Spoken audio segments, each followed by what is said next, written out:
Hello beautiful people. Welcome to Eclipse Wizardry. In today's episode, we explore, what if Fleur and Bellatrix both sensed Harry's ancient magic at age 7 and light Dark Veela war began for him? Hit like, subscribe, and join our community of story lovers. Let's begin. Chapter 1, The Shattering. The cupboard under the stairs at number 4, Privet Drive smelled like old wood and dust and the particular kind of loneliness that settles into small spaces over years. Harry Potter had lived in it long enough that he'd stopped noticing the smell. He'd stopped noticing a lot of things about his life at the Dursleys: the way Dudley's footsteps shook the ceiling above him, the precise temperature of the leftover porridge Aunt Petunia slid through the small door each morning, the way Vernon's voice carried through walls like something heavy being dragged across concrete. What Harry did notice, because he couldn't help it, was magic. He didn't call it that. He was 7 years old and no one had given him the word for it yet. He called it the warm thing, privately, in the way children name phenomena that adults haven't explained. It lived somewhere behind his sternum, a little to the left of center, and it pulsed when he was frightened or angry or, occasionally, when he saw something beautiful, a red-tailed hawk riding thermals above the park, a rainstorm coming in fast over the rooftops, the particular quality of light on a winter afternoon when the sky went the color of old pewter. It had done things before. Small things. A teacher's coffee mug, full and hot, sliding 3 inches across a desk to fall in the lap of the boy who'd been pulling Harry's hair. The time Harry had ended up on the school roof after Dudley's gang chased him across the playground, he still wasn't sure how that had happened, and he'd learned not to wonder too hard because wondering led to thinking and thinking too hard about the warm thing made it restless. The night the windows shattered, Harry hadn't been frightened or angry or particularly moved by anything at all. That was the strange part. That was the part no one would ever fully explain. He'd been sitting in the cupboard with his knees pulled to his chest and an old ladybird book he'd found in Dudley's discards, something about birds of prey, all glossy photographs of falcons and eagles with their wings spread wide. He'd been looking at a photograph of a golden eagle in full stoop, diving at something the camera hadn't caught, and the warm thing had simply opened. Like a hand unclenching after holding something very tight for a very long time. The sound was extraordinary. Not violent, it didn't feel violent from the inside. It felt like exhaling. But from outside it sounded like every window on the ground floor of number 4 Privet Drive decided simultaneously to express a strong opinion about the outdoors, and that opinion was outward. Glass fountained into the front garden, the back garden, caught the orange light of the street lamps and scattered it in 1,000 directions, a brief and involuntary fireworks show that left the house open to the mild July night. Harry sat very still in his cupboard. He could hear the warm thing retreating back behind his sternum, satisfied in a way he didn't understand, slow and deep like a large animal settling back into sleep. Then Vernon's feet hit the floor upstairs. Harry had exactly 4 seconds before the yelling started. He spent one of them looking at the eagle photograph. It had fallen face up on the floor and the eagle was still diving, frozen, magnificent, completely indifferent to the chaos it had indirectly caused.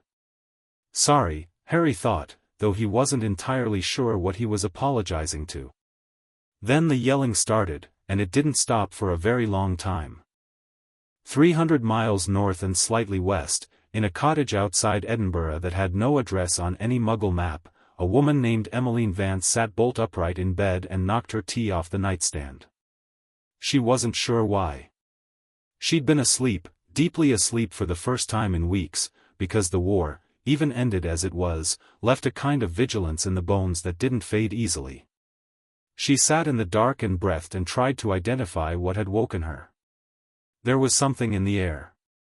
In the magical air, the invisible substrate of the world that witches and wizards moved through daily without thinking about it the way fish don't think about water. Something had moved in it. Something large. She reached for her wand, found it, held it. Nothing else happened. After a while she decided it was residual, a dream, or a distant magical accident, or one of 100 things that could ripple through the ambient magic of Britain without meaning anything in particular. She went back to sleep. She was wrong. It meant something. It meant everything. But she wouldn't know that for years. In the south of France, in a house that sat on a hillside above the Dordogne River Valley and had been in the Delacour family for 6 generations, Fleur was not asleep. She was 17 and she hadn't slept properly in 2 weeks, which was how long it had been since her Veela nature had fully emerged and turned her life into something she no longer recognized. It had happened gradually and then all at once, the way the important things always did.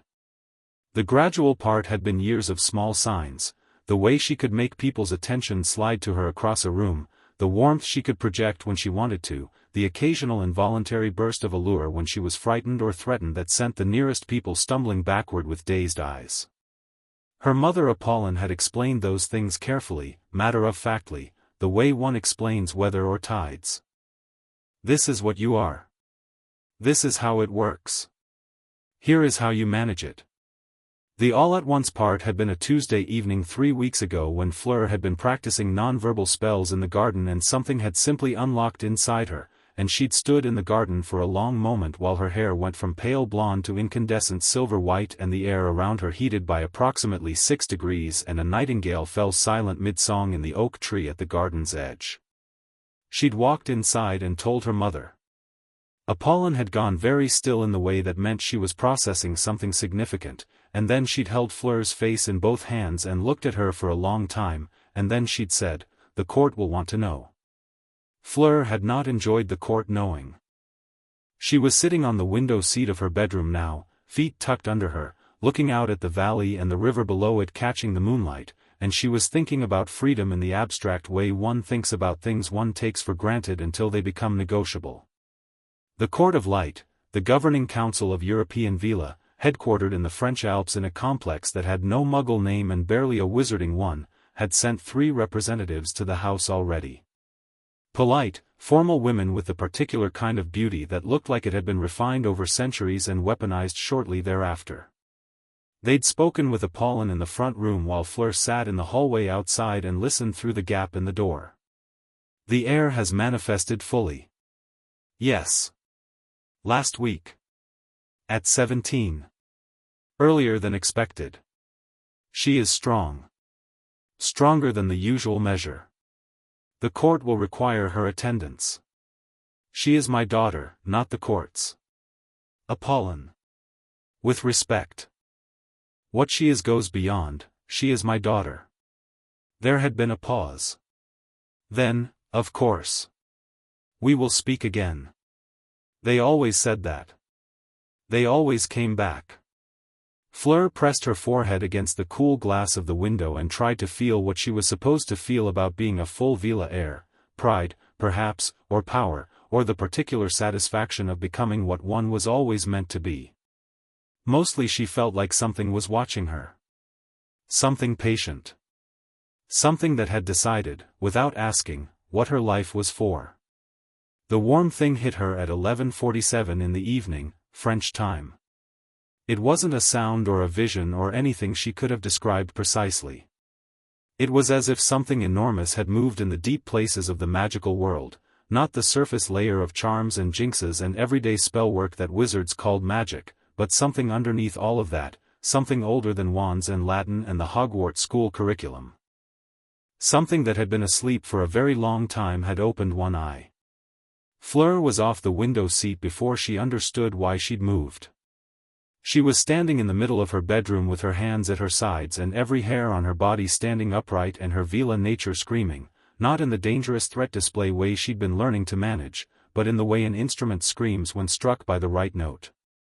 Recognition. Pure, involuntary, animal recognition. There. She didn't know where there was. She didn't know what there was. But her magic knew, and it was already pulling in a direction she couldn't name, like a compass needle swinging toward a north it had never found before. She stood in her bedroom in the dark and breathed hard for 2 full minutes. Then she walked down the hall and knocked on her parents' door. Her mother answered immediately. She'd been awake. Of course she had. Apollon was a full Veela, not an heir, and if Fleur had felt it then Apollon had felt it like a hammer. They looked at each other. "Did you, Fleur began. Yes, Apollon said. What was it? Apollon was quiet for a moment.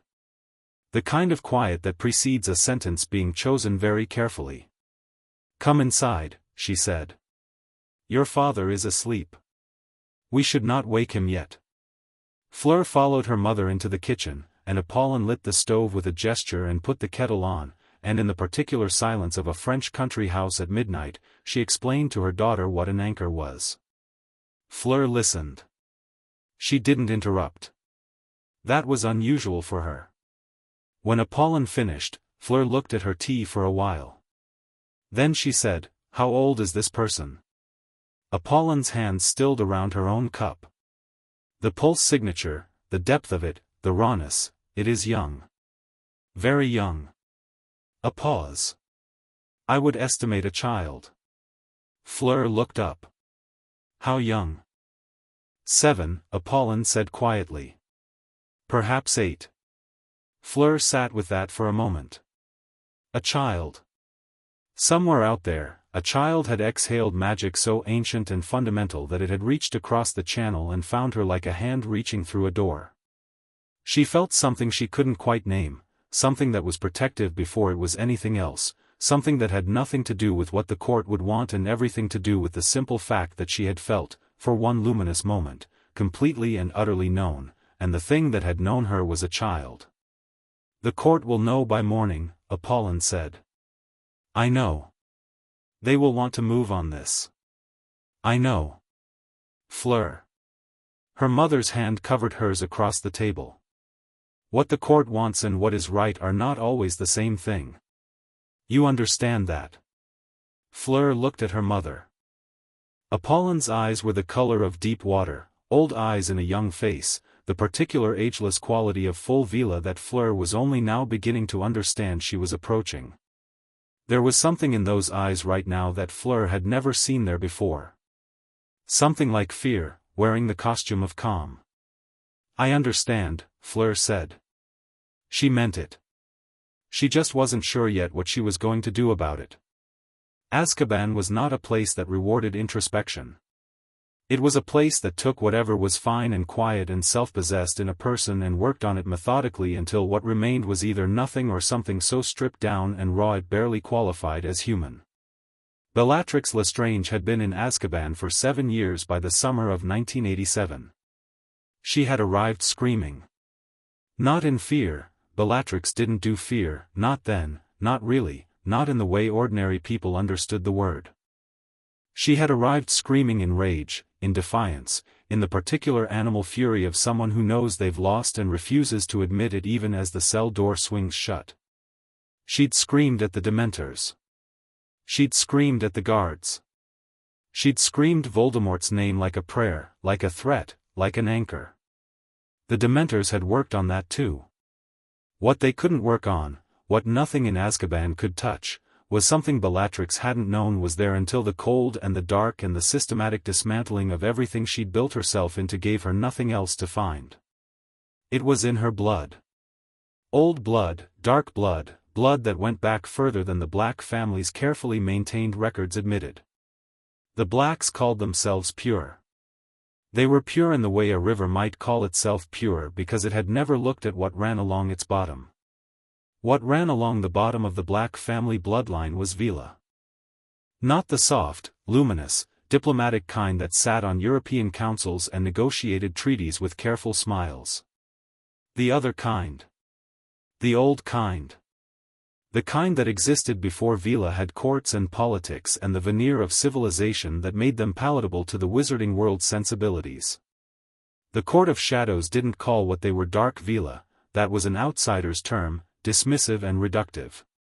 They called themselves Veils Obscures, and their history stretched back to a time when Veela were not beautiful women with wings but something altogether more elemental and significantly less interested in being looked at. The Blacks had suppressed this. Walburga Black, Bellatrix's mother, had suppressed it most ruthlessly of all, the way people most viciously destroy the things in themselves they cannot accept. She had fed her daughters blood purity doctrine with every meal and used it to drown out the older song in their veins, and it had worked, mostly, except it had given Bellatrix this, the most powerful dark witch of her generation, with a core of something underneath all the learned ideology that was completely, structurally incompatible with servitude. Bellatrix followed Voldemort because she chose to. Because in him she'd seen something that matched the hunger in her, power absolute, reality bent to will, the destruction of the small and comfortable world that had never had any room for what she actually was. It wasn't devotion in the soft, sentimental sense. It was recognition. The Dementors ate the recognition. They ate the ideology. They ate the certainty and the fury and the carefully constructed architecture of Bellatrix Lestrange, Death Eater, faithful servant, dark artist.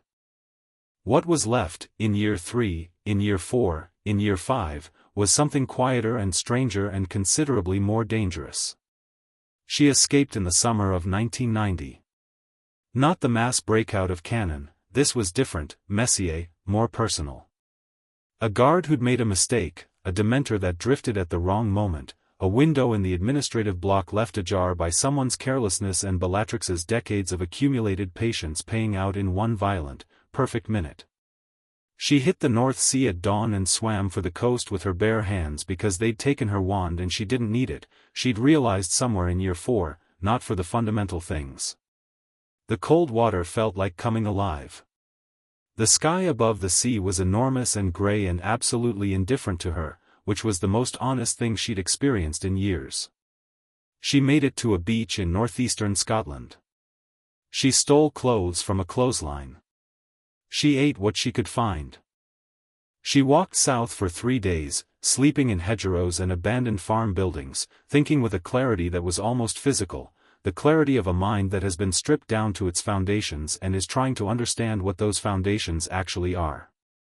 She was 3 days south of the coast when it hit her. She was walking along a lane between overgrown hedges in the blue-gray light of early morning and the pulse of ancient magic rolled through the world and found her and Bellatrix Lestrange, who had not stopped moving with intention since she'd cleared the sea, stopped walking and stood absolutely still for a full 30 seconds. Something in her blood was singing. Not the ideology. Not the trained responses of a Death Eater or the performance of dark witch excellence she'd been polishing since she was 12. Something under all of that. Something the Dementors had accidentally uncovered by eating everything else. Her Veela blood, dormant since birth, suppressed by the Black family's particular brand of self-loathing, woken by 7 years of Azkaban stripping her to her bones, came online like a furnace. The hedgerows on both sides of the lane burst into simultaneous, spontaneous bloom, wildflowers, white and gold, cascading from the tangled branches in a wave that moved outward from where she stood like a ripple on still water, 50 meters in both directions, gone in an instant and replaced by perfectly ordinary English hedgerow. Bellatrix looked at the lane.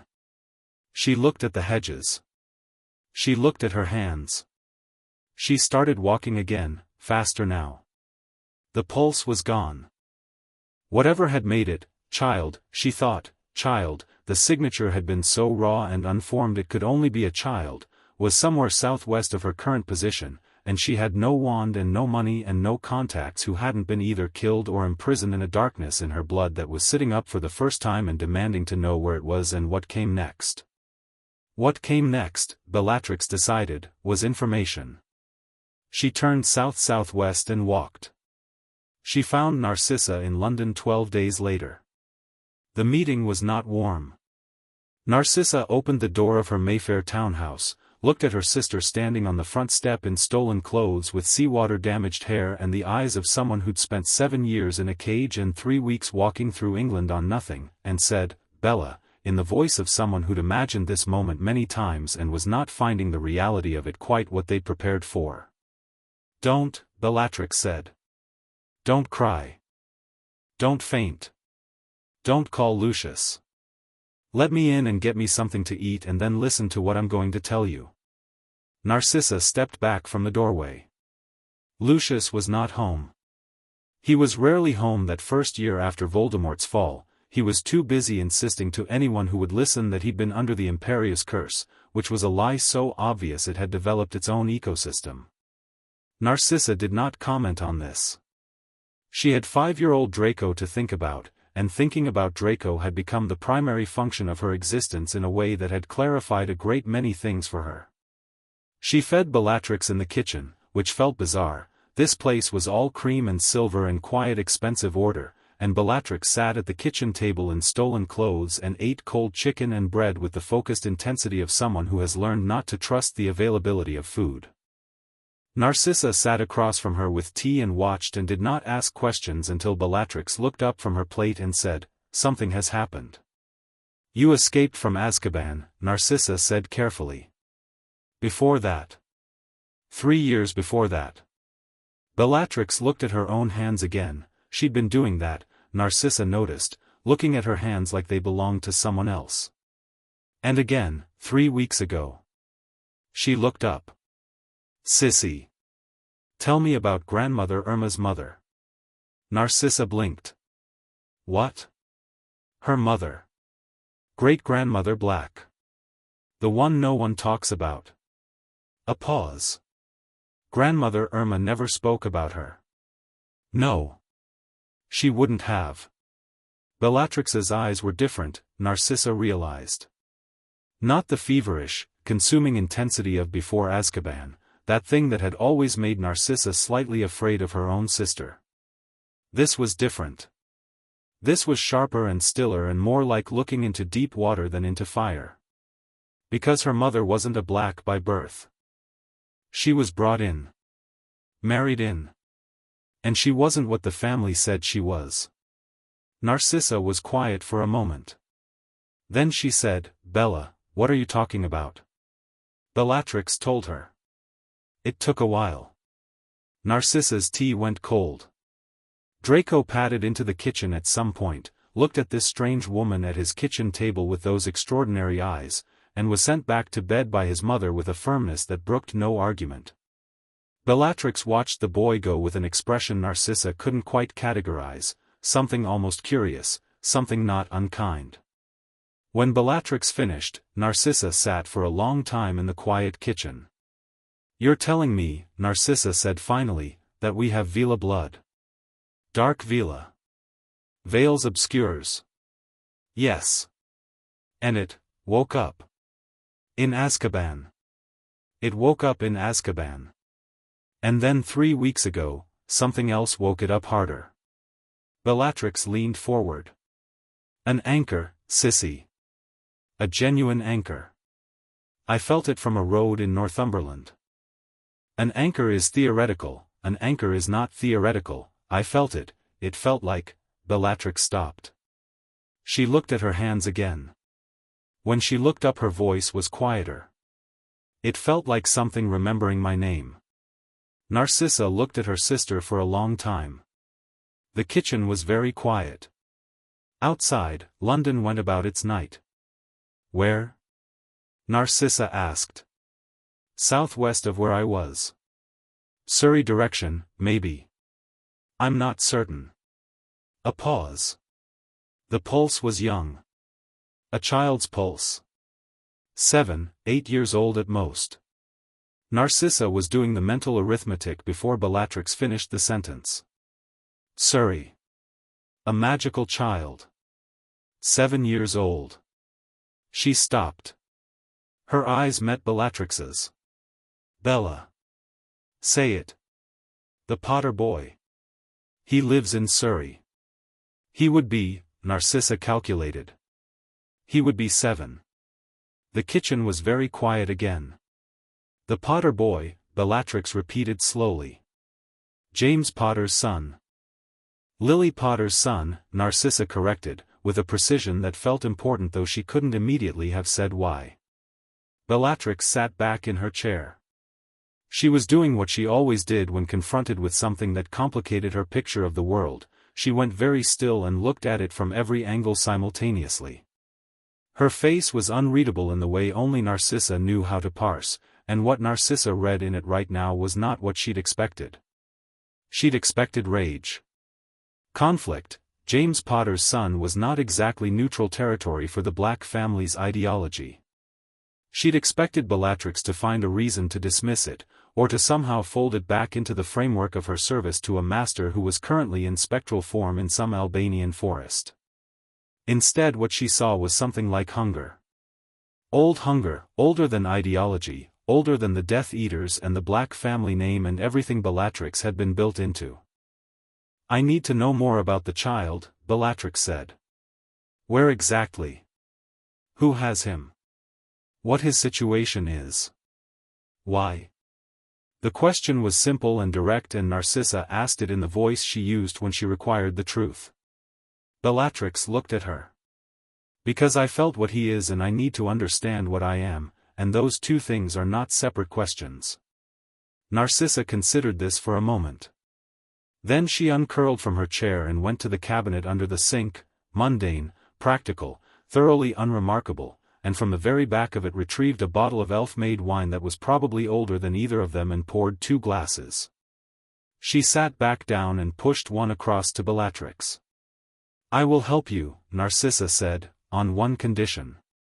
Bellatrix raised an eyebrow. "The child is not a weapon.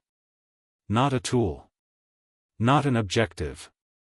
Narcissa's voice was level and her eyes were direct, and Bellatrix, who had spent 7 years having everything stripped away, heard something in her sister's voice that she hadn't heard in years, something honest and fierce and completely non-negotiable. "If you go near him, you go near him as what he is. A child. Not as whatever the courts want him to be. Not as whatever Voldemort, don't say his name in this house," Bellatrix said automatically. "Don't ever use that child for that man's purposes," Narcissa replied, and there was nothing automatic about it.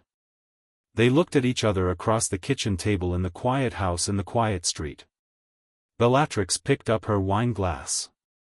"You've gotten harder, sissy. I have a child of my own." "I know." Bellatrix looked at the hallway where Draco had disappeared. "I know you do." She drank. The wine was extraordinary, deep and complex and redolent of something southern and sun-warmed, and for a moment Bellatrix closed her eyes and just breathed and felt, for the first time in a decade, something that was not rage or certainty or the grinding weight of purpose. She felt curious.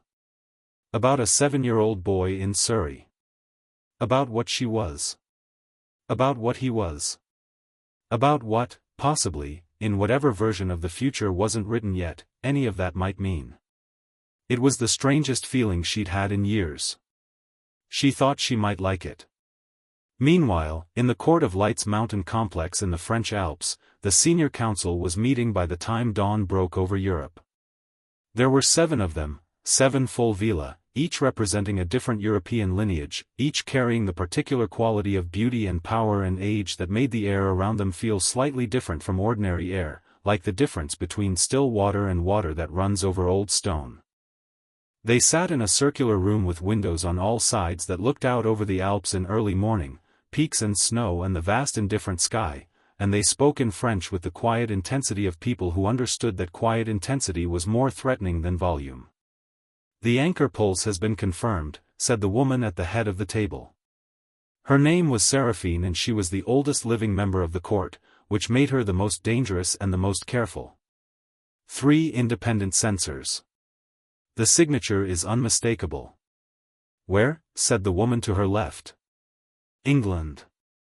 Southeast." A pause. "Surrey." There was a silence around the table.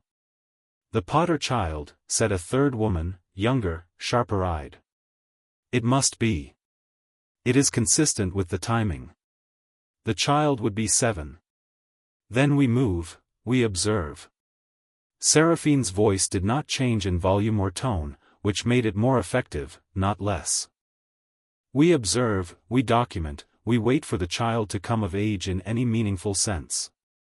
He is 7. An anchor is not a resource to be rushed. And the heir? Fleur Delacour has also manifested fully. If she has sensed the pulse, she has. Apollon confirmed it this morning." Seraphine's eyes moved around the table. "Which means the heir of the Delacour line has her compass pointing at an infant in Surrey, and we have a responsibility to manage that with care. Or," said the sharp-eyed younger woman, "we have an unprecedented convergence. A fully manifested Veela heir and a living anchor, both confirmed. The opportunity this presents is an opportunity to destroy the child, accelerate the heir, and start a war with whatever fraction of the dark bloodline still have teeth. Seraphine folded her hands on the table. I am not interested in opportunities. I am interested in not making the same mistakes that were made the last time an anchor appeared, in 1893, when the court moved too quickly and the bond was forced rather than grown, and what we got was a catastrophe that is still written in our records as a warning. Silence. We watch, Seraphine said. We prepare Fleur. We wait. The council moved on to other business. The mountains outside were turning gold as the sun came fully up, enormous and clean and old, the way mountains always are, and the snow on the highest peaks caught the light and threw it back at the sky. Back in Surrey, Harry Potter was sitting outside in the garden in the early morning light, technically on weeding duty as punishment for the windows, watching a pair of starlings fight over something in the grass with the thoughtful attention he gave to most things that moved. His hands were dirty and his hair was doing the thing it always did, pointing in 7 different directions with confident independence, and his glasses, too large for his face, kept sliding down his nose. He was thinking about the warm thing. It had never done anything like that before.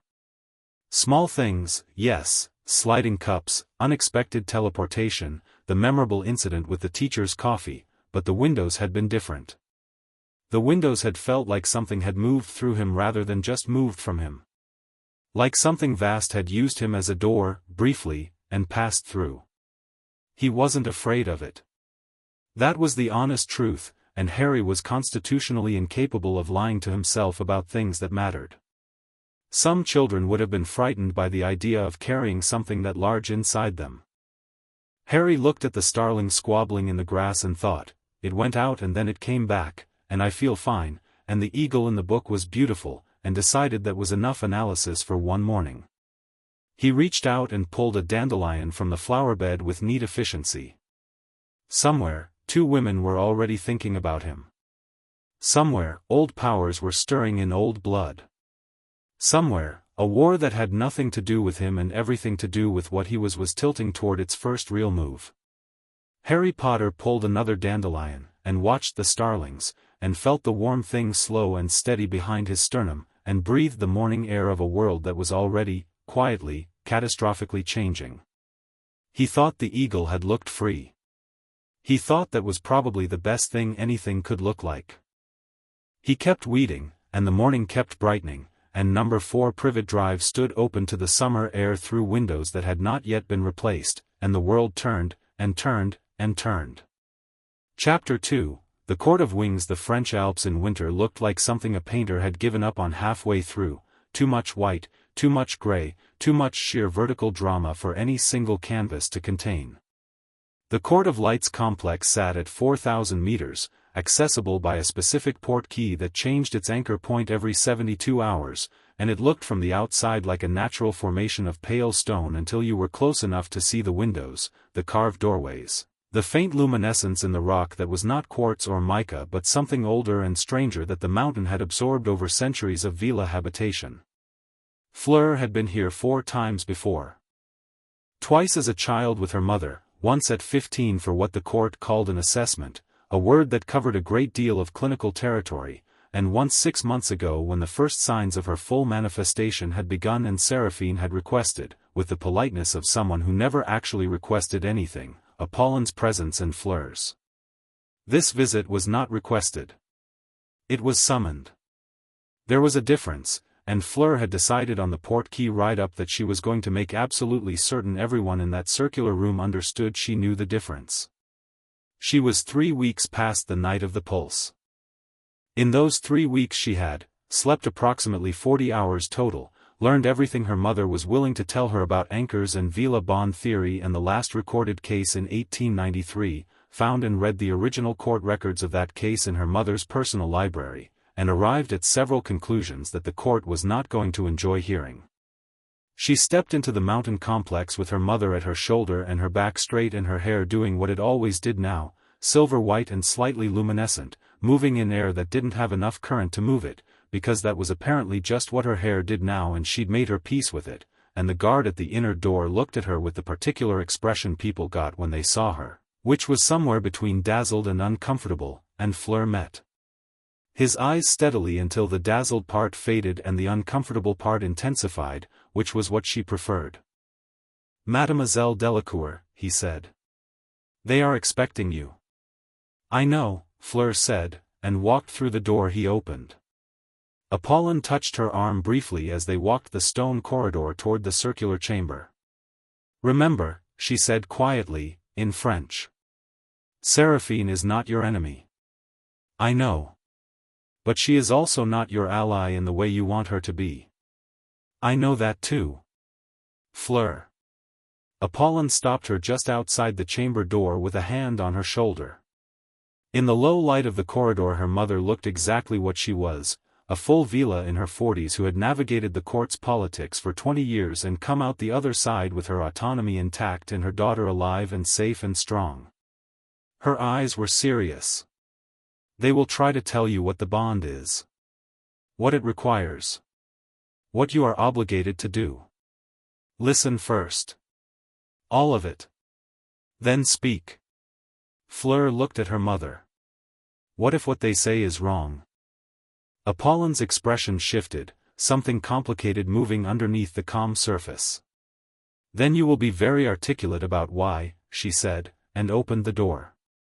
7 faces turned as they entered. Seraphine at the head of the table, composed and ancient and beautiful in the way glaciers were beautiful, undeniable and slightly threatening.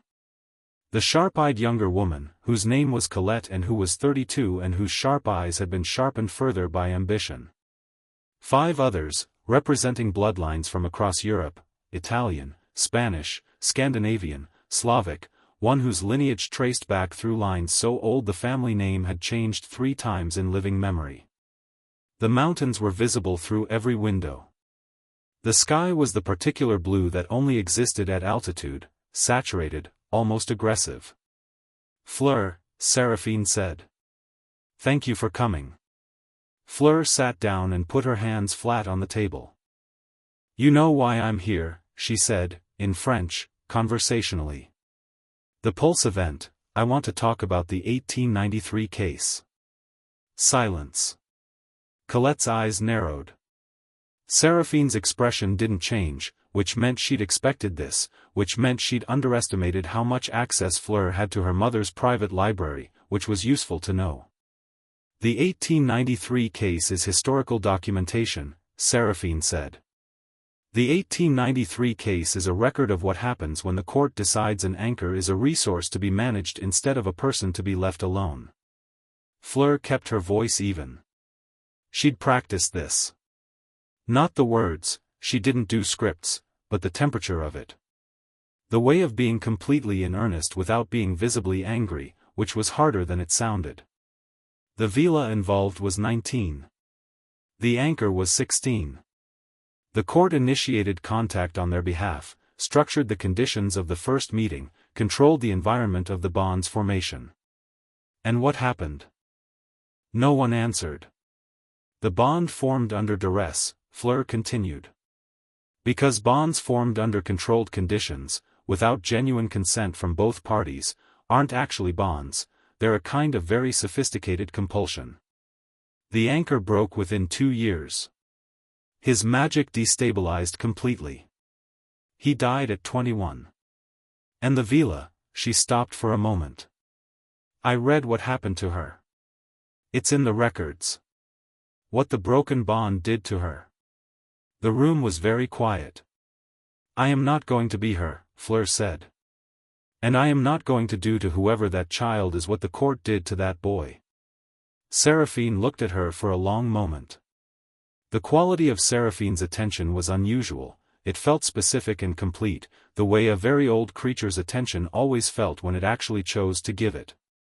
"No one has suggested," Colette suggested moving 3 weeks ago. "I wasn't in the room, but my mother was." Fleur glanced at Colette, who had the grace to look neither ashamed nor guilty, just measured. "Moving means what, precisely? Observation? Introduction? What does the court consider appropriate action when an anchor is 7 years old?" Appropriate action, Seraphine said, is exactly what I told this council 3 weeks ago. We observe. We prepare you. We wait until the child is of an age where anything further is even a conversation worth having. Fleur looked at her. Prepare me, she repeated. What does that mean? It means, Seraphine said carefully, that the bond potential exists, and it will grow whether we act on it or not. A Veela heir in proximity to an unclaimed anchor over time the pull will intensify. There are practices, disciplines, ways of managing your own nature so that when the time comes, if it comes, Apollon said from beside Fleur, quietly, with enormous precision. Seraphine acknowledged this with a slight inclination of her head. If the child, when grown, chooses, the child, Colette interrupted, doesn't have the context to choose. An anchor doesn't know what they are. They don't feel the bond the way we do. We would be asking Fleur to wait, to hope, to, introduce herself eventually and see what happens, while the boy grows up ignorant of his own nature and the significance of, yes, Fleur said. That is precisely what I think should happen. Colette stared at her. You cannot be serious. I am completely serious. Fleur looked around the table. He is 7 years old. He is a child. Whatever he is to me, whatever this pulse was, it does not change the fact that he gets to grow up and become a person first. On his own. Without us arranging his world around a bond he doesn't know he has. She paused. That is not idealism. That is the lesson of 1893. If I meet him when we're both grown and the pull is there and it's real and it's reciprocal, then that means something. If I meet him because the court orchestrated it, then it means nothing. It means less than nothing. The room was quiet for a moment. Then Seraphine did something Fleur hadn't expected. She smiled. Not warmly, Seraphine didn't do warm, exactly, but with something genuine in it. Something that looked like approval filtered through decades of having learned not to show approval too readily because it got used against you. You've thought about this carefully, Seraphine said. I've thought about little else for 3 weeks. Then we are in agreement on the fundamental approach. Seraphine's eyes moved around the table, and there was something in the movement that was not a question. The heir will not be directed toward the anchor. The anchor will be observed, at a distance, for his well-being only. When he reaches an appropriate age, she paused. There is also the matter of who else may have sensed the pulse. Fleur had been waiting for this. The dark bloodlines. The Veils Obscures have sensors too. Less refined than ours, but they would have felt something that large. Seraphine's hands folded on the table. If they move first, if a Dark Veela approaches the anchor before he's equipped to understand his own nature, then we'd be discussing a very different situation, Colette said, and for once Fleur found herself agreeing with the sharp-eyed woman. Do we know if anyone in the dark bloodlines has manifested recently? Apollon asked. A pause. The Italian representative, a woman named Donatella, who'd been silent so far, looked up. There have been rumors, she said, in accented French. Not confirmed. A name. She glanced at Seraphine. Seraphine spoke it carefully, like something that could cut. Bellatrix Lestrange escaped from Azkaban 2 months ago. The room changed.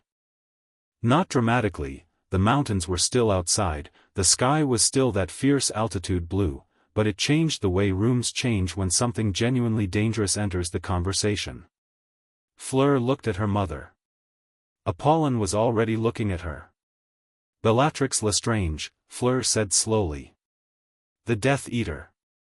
Among other things. Seraphine's voice was measured. The Black family was, an old magical family. Very old. Their bloodline traces back through several significant magical inheritances, some of which they would have found profoundly uncomfortable to acknowledge. Bellatrix Black was born with suppressed Veils Obscure blood.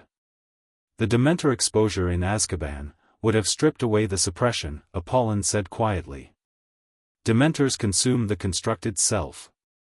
They can't touch what's fundamental. Yes. Seraphine looked at Fleur. We do not know with certainty that she felt the pulse.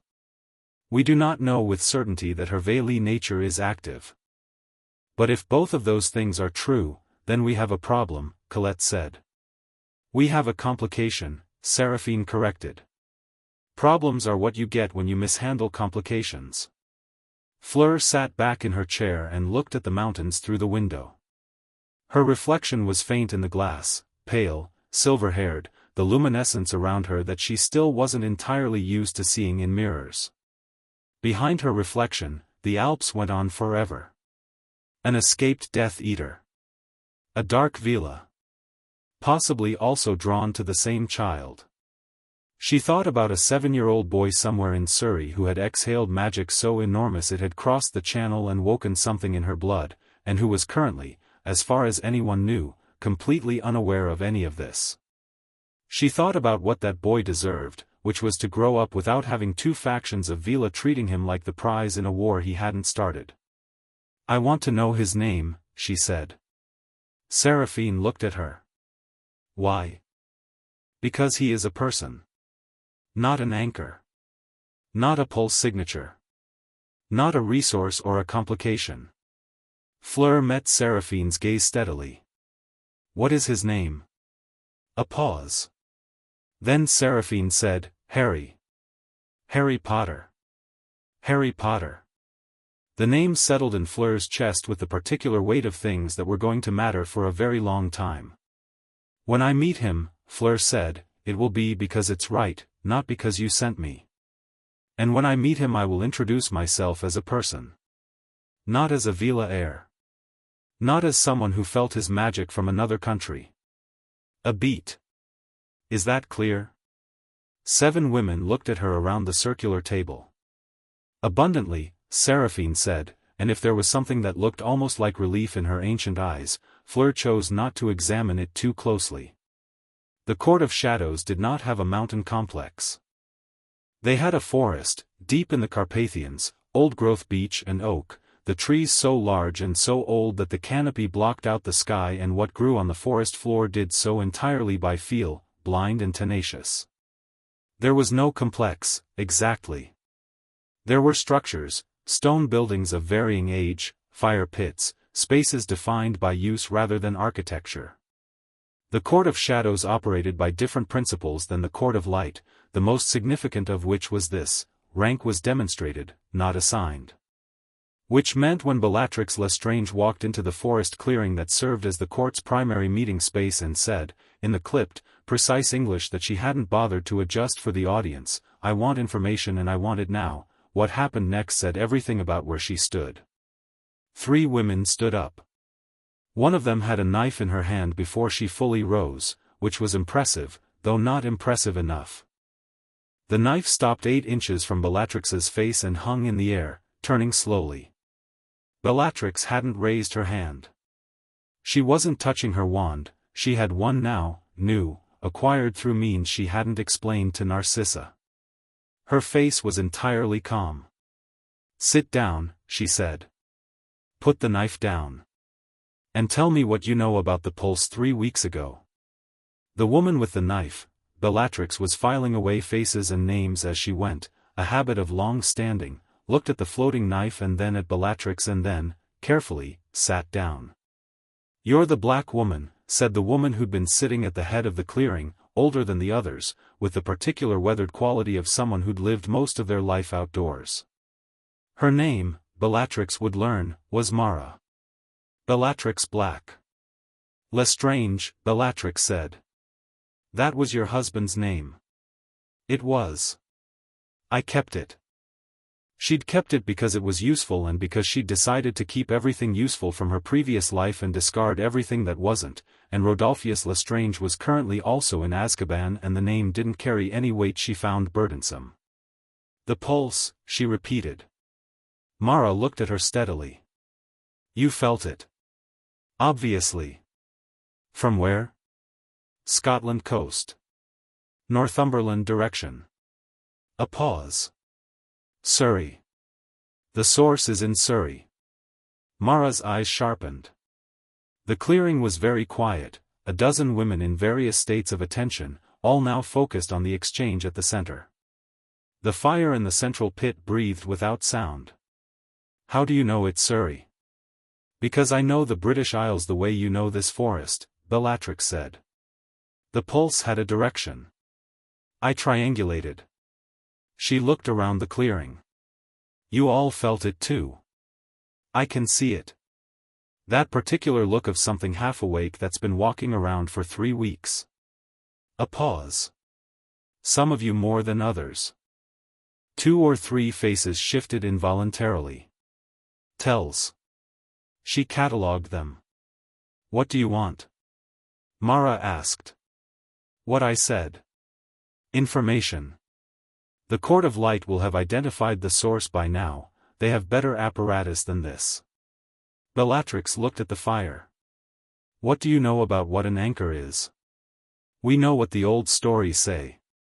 Tell me. It wasn't a request. Mara studied her for a moment, then seemed to make a decision of the sort that was entirely pragmatic, assessing threat, assessing utility, assessing the specific quality of someone who had walked into your territory without invitation and made a knife stop in midair without twitching. The calculation resolved in Bellatrix's favor. The anchor is a witch or wizard born with a magic so deep it predates form, Mara said. Not learned magic.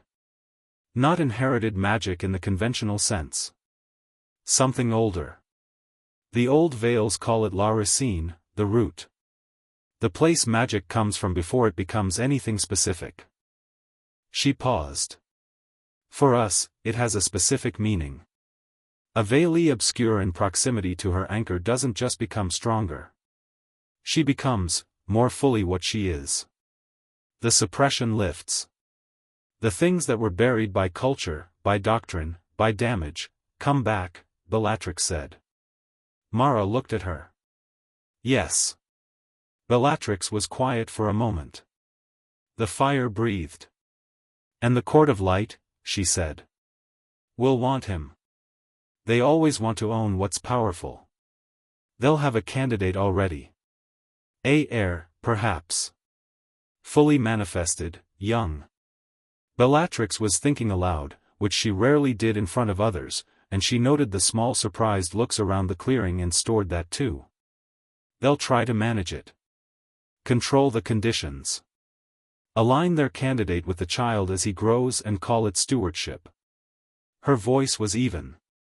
It's what I would do if I were them. And what will you do? Mara asked. Since you are not them. Bellatrix looked at the old woman directly. First, I'm going to find out what I am. Completely. Without the Black family's interference running 30 years back into my blood and obscuring the view. She paused. Second, I'm going to understand what the child is. Not what he's useful for. What he is. Mara was quiet for a moment.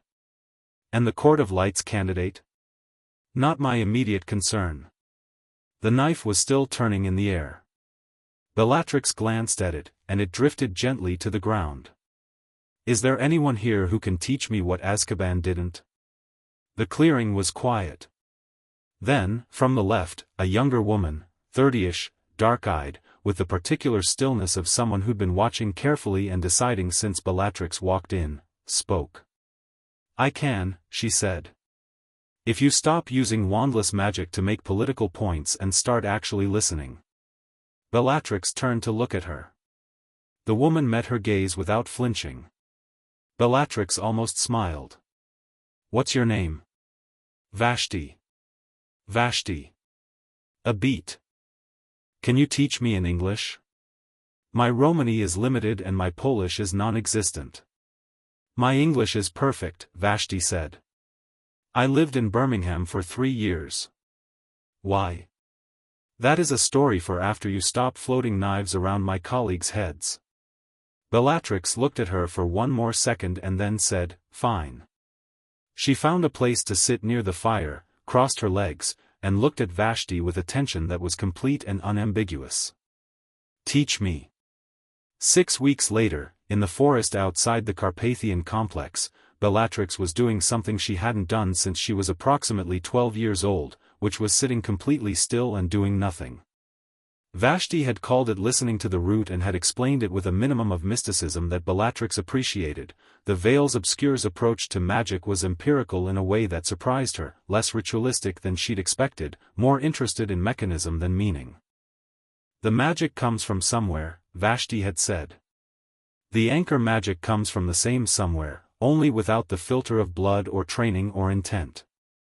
He is closer to the source than we are. That is what an anchor is. Not power, proximity. Bellatrix sat in the cold Carpathian forest and breathed and listened and felt, carefully and analytically, what was happening in the parts of herself that 7 years of Dementors and 6 weeks of Vashti's teaching had cleared. It was strange. It was the strangest thing she'd felt since the hedgerows in Northumberland, and she was beginning to think strange might be her natural state now, which was fine. She had always been better at the strange end of the spectrum. Her Dark Veela nature was, not settled, exactly. Nothing in Bellatrix settled easily. But it was present in a way it hadn't been before. She could feel the difference between the constructed Bellatrix, the Death Eater, the ideology, the performance, and the older thing underneath, the thing that had been born into black family blood and spent its whole life being systematically denied. They weren't separate. They were more like layers, and the Azkaban had peeled away the top ones, and the pulse from a boy in Surrey had woken up the deepest layer and said, "Here you are, finally, I've been waiting." She thought about Harry Potter more than she'd expected to. Not with the strategic calculus she'd applied initially, the uses, the significance, the political positioning. That had faded quickly, which was itself surprising. She'd built a life out of strategic calculus. She was good at it. But every time she tried to think about the boy that way, the thing in her blood pushed back, and what it pushed back with was not strategy. It was something closer to protectiveness. Which was so unfamiliar a feeling in Bellatrix Lestrange that she'd spent 2 weeks trying to identify it correctly. She'd talked to Vashti about it, obliquely. "The anchor doesn't serve us," Vashti had said, in her direct Birmingham-accented English. "That's what the Court of Light misunderstands. They think of it as a resource. But the dynamic is, it's not ownership, it's resonance. You don't own a resonance. You can't. You can only choose to be close enough to feel it or far enough away to not. And if you're close enough to feel it, then you're changed. That's all. You're changed by the proximity. You become more of what you are." A pause. For some people that's a good thing. For some it's complicated. For someone like me? Vashti had looked at her with those dark steady eyes. "For someone like you," she'd said, "I think it means becoming whatever Bellatrix Black was supposed to be before everyone else got in the way." Bellatrix opened her eyes in the cold forest and looked up through the beech canopy at the grey winter sky. Harry Potter was 9 years old now. 2 years since the pulse. He'd be at Hogwarts in 2 more, and that was where it would start properly, the first real proximity, the first real test of what the bond potential actually was and whether it was mutual and what any of them, on either side of the court's old division, were going to do about it. 2 years. She could wait. She'd discovered in Azkaban, extraordinarily good at waiting when the waiting had a direction. She went to see Narcissa again in January. Not to the Mayfair house, that felt exposed, too many eyes in that neighborhood, too many people who remembered the Black family's social map. Narcissa had arranged a meeting place in the countryside, a small property in Wiltshire, owned by a cousin 3 times removed who was currently residing in Portugal and who Narcissa had borrowed the house from with the efficient facility she brought to all logistical problems.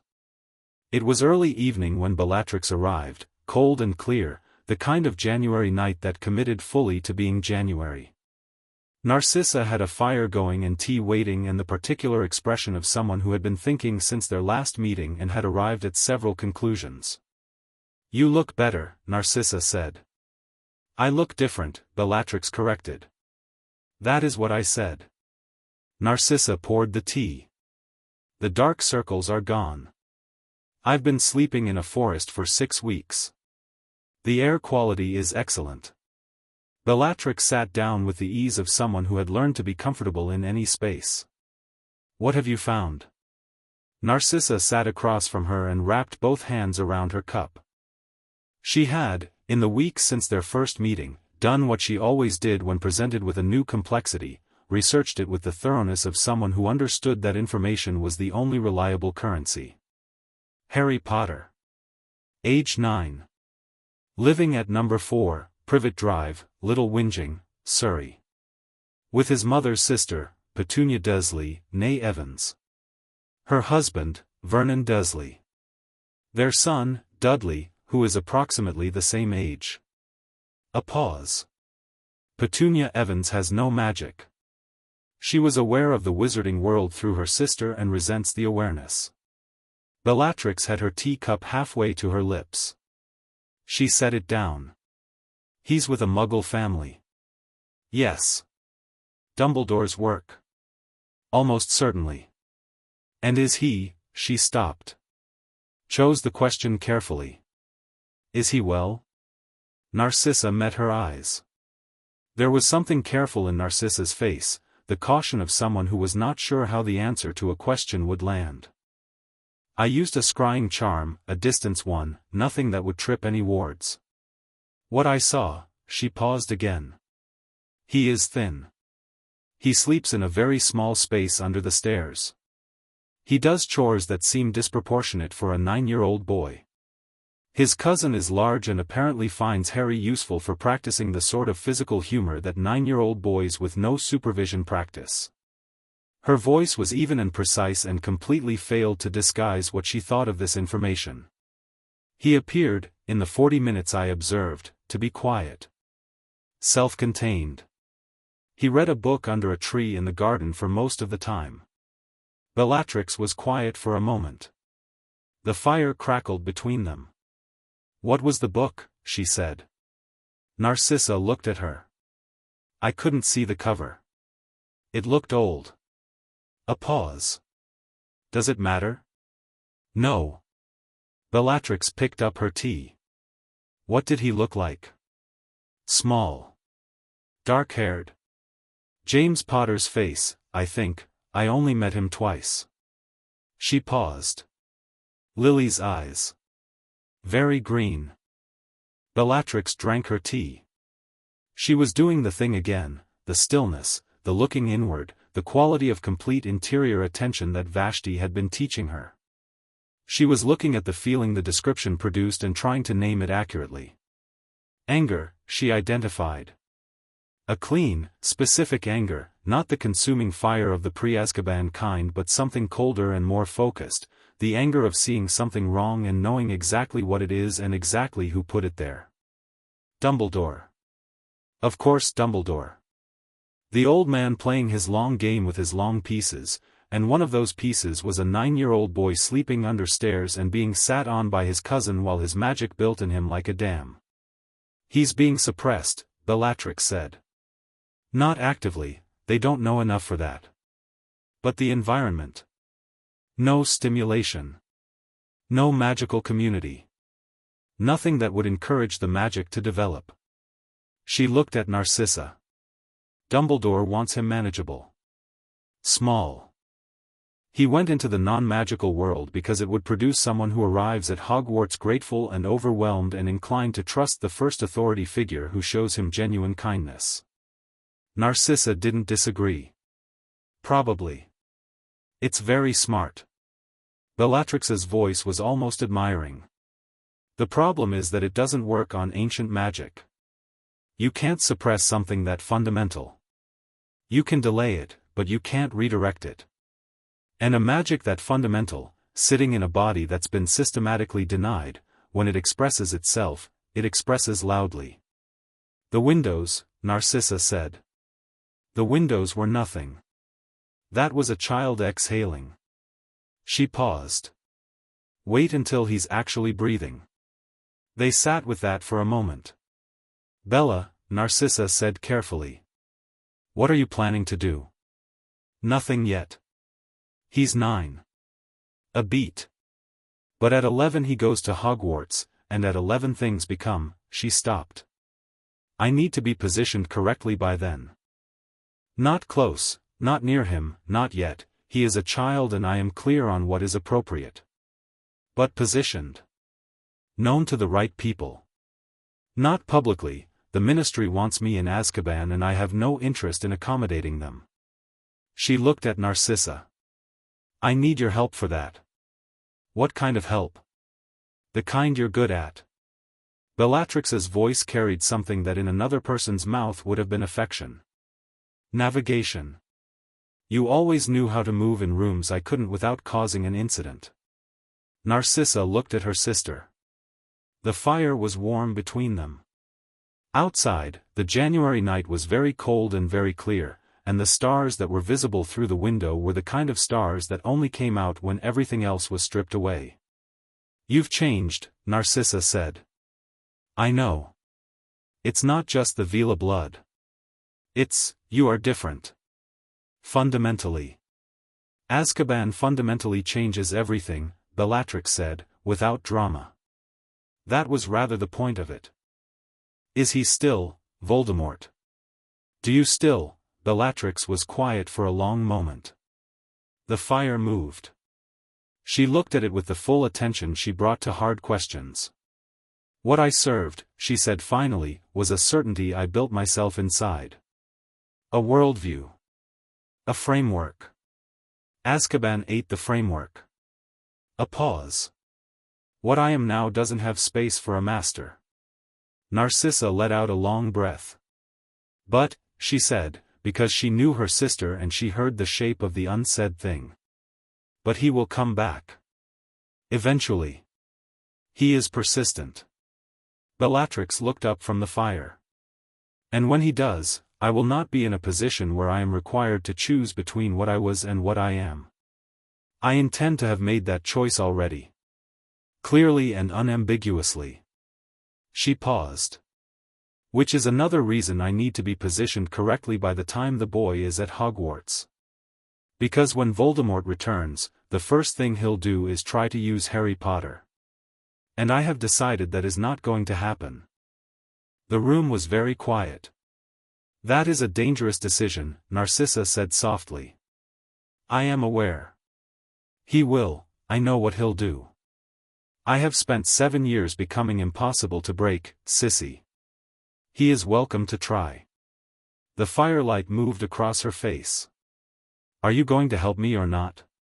Narcissa looked at her sister, this woman who had gone into Azkaban as a weapon in someone else's hand and had come out as something that had decided to be entirely, specifically itself, and who was proposing, in the quiet of a borrowed Wiltshire sitting room, to position herself as a guardian of a 9-year-old boy she'd never met because something in her ancient blood had heard his magic from a road in Scotland and recognized it. Yes, Narcissa said. Of course I'm going to help you. Something in Bellatrix's face changed, very briefly, very quietly. Something that Narcissa thought might have been relief, though she couldn't be certain she'd ever seen that particular expression on her sister's face before. Good, Bellatrix said. Now tell me everything else you found out about the boy. And Narcissa did, and the fire kept burning, and outside the stars were extraordinarily bright, and in Surrey a 9-year-old boy with green eyes and ancient magic was reading a book under a tree and breathing carefully and not knowing, yet, that the world was already rearranging itself around the fact of him. Chapter 3, The Boy Who Broke Glass. Hogwarts at night, seen from the lake, was the kind of sight that made people forget what they'd been worrying about. Harry hadn't known that yet on the boat ride across, he'd been too busy looking at everything simultaneously, turning his head from the castle to the water to the sky to the other first-year's faces, cataloguing it all with the focused attention of someone who'd learned early that the world rewarded careful observation. What he'd felt when the castle came into view was something he had a word for now. Magic. He'd had the word for 8 months, since his letter arrived and Hagrid had shown up at the beach hut on the rock and the world had cracked open down the middle and become something else entirely. He'd felt magic in the word the same way he'd always felt the warm thing, not as information but as recognition. This is what that was. This is what I am. Hogwarts felt like the warm thing at maximum volume. Every stone of it. The lake, the grounds, the enchanted ceiling of the great hall throwing stars back at itself, all of it pulsed at a frequency Harry felt in his back teeth, and he'd sat through the sorting with his hands flat on the bench and breathed carefully and tried not to let the warm thing respond to all that ambient magic the way it wanted to, which was loudly. It had been a deliberate choice. The first deliberate choice he'd made about the warm thing since he understood what it was. Not hiding it. He'd decided very clearly, somewhere between the leaky cauldron and platform 9 3/4, that hiding it was both impossible and pointless. The warm thing was not the kind of thing you hid. It was more like a tide. You could understand the schedule, you could work with it, but you were not going to convince the ocean to stay put because it was inconvenient. What he'd decided, instead, was calibration. He'd been thinking about the eagle photograph for 4 years, the one from the book in the cupboard, the way the eagle dove with complete commitment to the physics of what it was. No apology. No reduction. Pure function. The warm thing was like that, he thought. It didn't want to be hidden. It wanted to be accurate. So he sat in the great hall and breathed and calibrated and watched. He watched Dumbledore with the specific interest of someone who'd been reading about him since Hagrid first mentioned his name on a rock in the North Sea. He watched McGonagall with the attention she clearly expected and deserved. He watched the other houses at their long tables, the Ravenclaws with their upright posture and their immediate return to books and conversation, the Hufflepuffs with the uncomplicated warmth of people who were entirely themselves, the Slytherins with their measured assessments and closed faces. He watched the boy he'd met on the train, Draco Malfoy, pale and precise and wearing his contempt for everything outside his expectations like armor, get sorted into Slytherin and settle at his house table with the ease of someone arriving somewhere they'd always known they'd be. He thought about what Draco had said on the train. Some wizarding families are better than others. My father says it's important to know the right sort. Delivered with the total confidence of someone who had never had to question their frame of reference. Harry had looked at him and thought, you genuinely believe that? And then he'd thought, someone taught you to believe that, and then he'd felt something complicated that he hadn't fully worked out yet. When his own name was called and he sat under the sorting hat, it said, in that strange private voice inside his head that felt like his own thoughts doing an impression of something older, interesting. Very interesting. There's courage here, and a great deal of it, but what's underneath is something else. Something the houses don't quite have a category for. Then put me where I'll learn the most, Harry had thought back. A brief pause, and then something in the hat's attention had sharpened. You've thought about this. Since August. Most 11-year-olds haven't. Most 11-year-olds didn't spend years in a cupboard with nothing to do but think. Another pause. Longer this time. Then, Gryffindor, and the table erupted, and Harry walked to his new house with his hands in his pockets and his head up and the warm thing humming quietly somewhere behind his sternum. 3 months into his first year, Harry had established several things about Hogwarts that he suspected were not common knowledge. The first was that the castle was alive. Not metaphorically, actually, structurally, architecturally alive in a way that had nothing to do with the moving staircases or the portraits or any of the enchantments that the other students took for granted. The stones were alive. He could feel it when he put his hand flat against a wall in an empty corridor, a deep slow pulse, barely perceptible, like pressing your ear to the chest of something very large and very old and mostly asleep. The castle responded to his magic the way the hedgerows in Northumberland had responded to a different magic entirely, years ago, involuntarily, immediately, with a kind of animal recognition. He didn't mention this to anyone. Not because he was hiding it, but because he hadn't found the words for it yet. The second thing was that Quirrell was afraid. Not nervous, afraid, specifically, in the way people were afraid when they were already doing the thing they were afraid of being caught doing. Harry had a good eye for fear. Years of living with Vernon Dursley, who was afraid of anything he couldn't explain and responded to that fear with volume and physical intimidation, had calibrated Harry's threat detection to a fine degree. Quirrell flinched when he wasn't being observed. He had the particular quality of divided attention, like someone listening for footsteps. Harry filed this under investigate later and kept going. The third thing was that something was being kept on the third floor. He knew because the warm thing knew, the castle had told him, in its slow stone language, that something unusual was in that wing. Not a warning. More like the way your body tells you a room has changed temperature before you consciously register it. He went to look on a Tuesday in November, when the corridors were empty and the castle was in the particular post-dinner quiet that settled over it like a held breath. He went alone because he hadn't yet decided how much to share with Ron and Hermione, which was not because he didn't trust them but because he was still figuring out the mechanics of trust after years of having no context for it. The door was locked. He put his hand against it, not the handle, the wood itself, and the warm thing went very still and listened and told him, in its wordless way, several things about what was on the other side. Something alive. Something enormous, in the way creatures were enormous when they'd been given a great deal of care.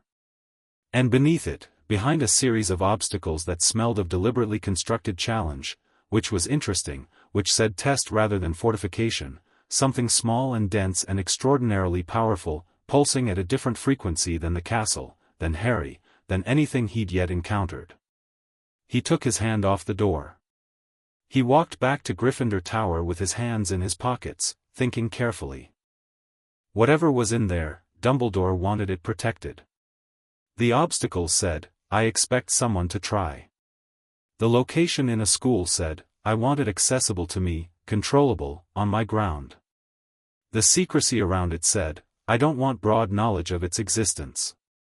Harry thought about the man at the head table with his half-moon glasses and his enormous reputation and his particular way of looking at people that made them feel simultaneously seen and measured.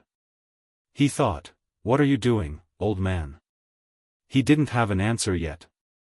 He went back to his dormitory and lay on his bed and looked at the ceiling and let the warm thing breathe quietly in the dark. December brought cold and the departure of most of the school for the holidays. Harry stayed. He wrote to Ron's mother, who'd asked, and said he was fine staying at Hogwarts, and meant it. The Dursleys had made it comprehensively clear that his presence at Privet Drive over the holidays was not what they describe as desirable, and Harry had been genuinely relieved. The castle in the holidays was different. Quieter, emptier, the magic less layered and more direct, less like an orchestra and more like a single instrument heard clearly for the first time. Harry spent long mornings in the library, long afternoons walking the grounds, evenings in the common room by the fire working through the coursework that he found genuinely interesting and dispatching the rest.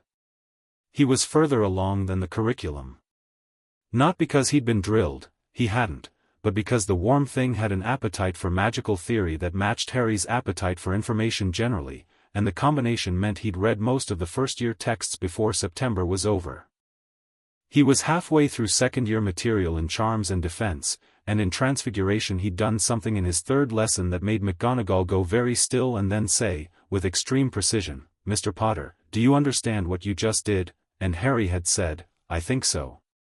Should I not have? And she'd looked at him for a long moment and then said, 10 points to Gryffindor, in a voice that suggested the point awarding was almost an afterthought. What he'd done was transfigure his match into a needle without the intermediary step. Not the match to sort of needle that everyone else was producing, the full transformation, clean and immediate, in the first class where they'd been introduced to the charm. He hadn't been trying to show off.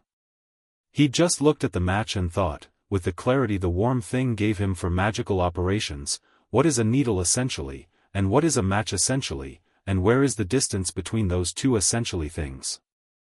And then crossed it. McGonagall had assigned him supplementary reading that evening. He'd finished it by midnight. He was in the library on a cold December afternoon when he found the book about Veela. It wasn't a planned discovery.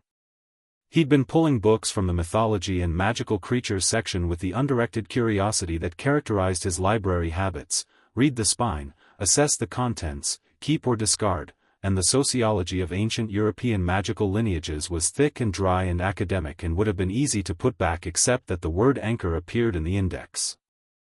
Harry sat down at a library table and read for 2 hours.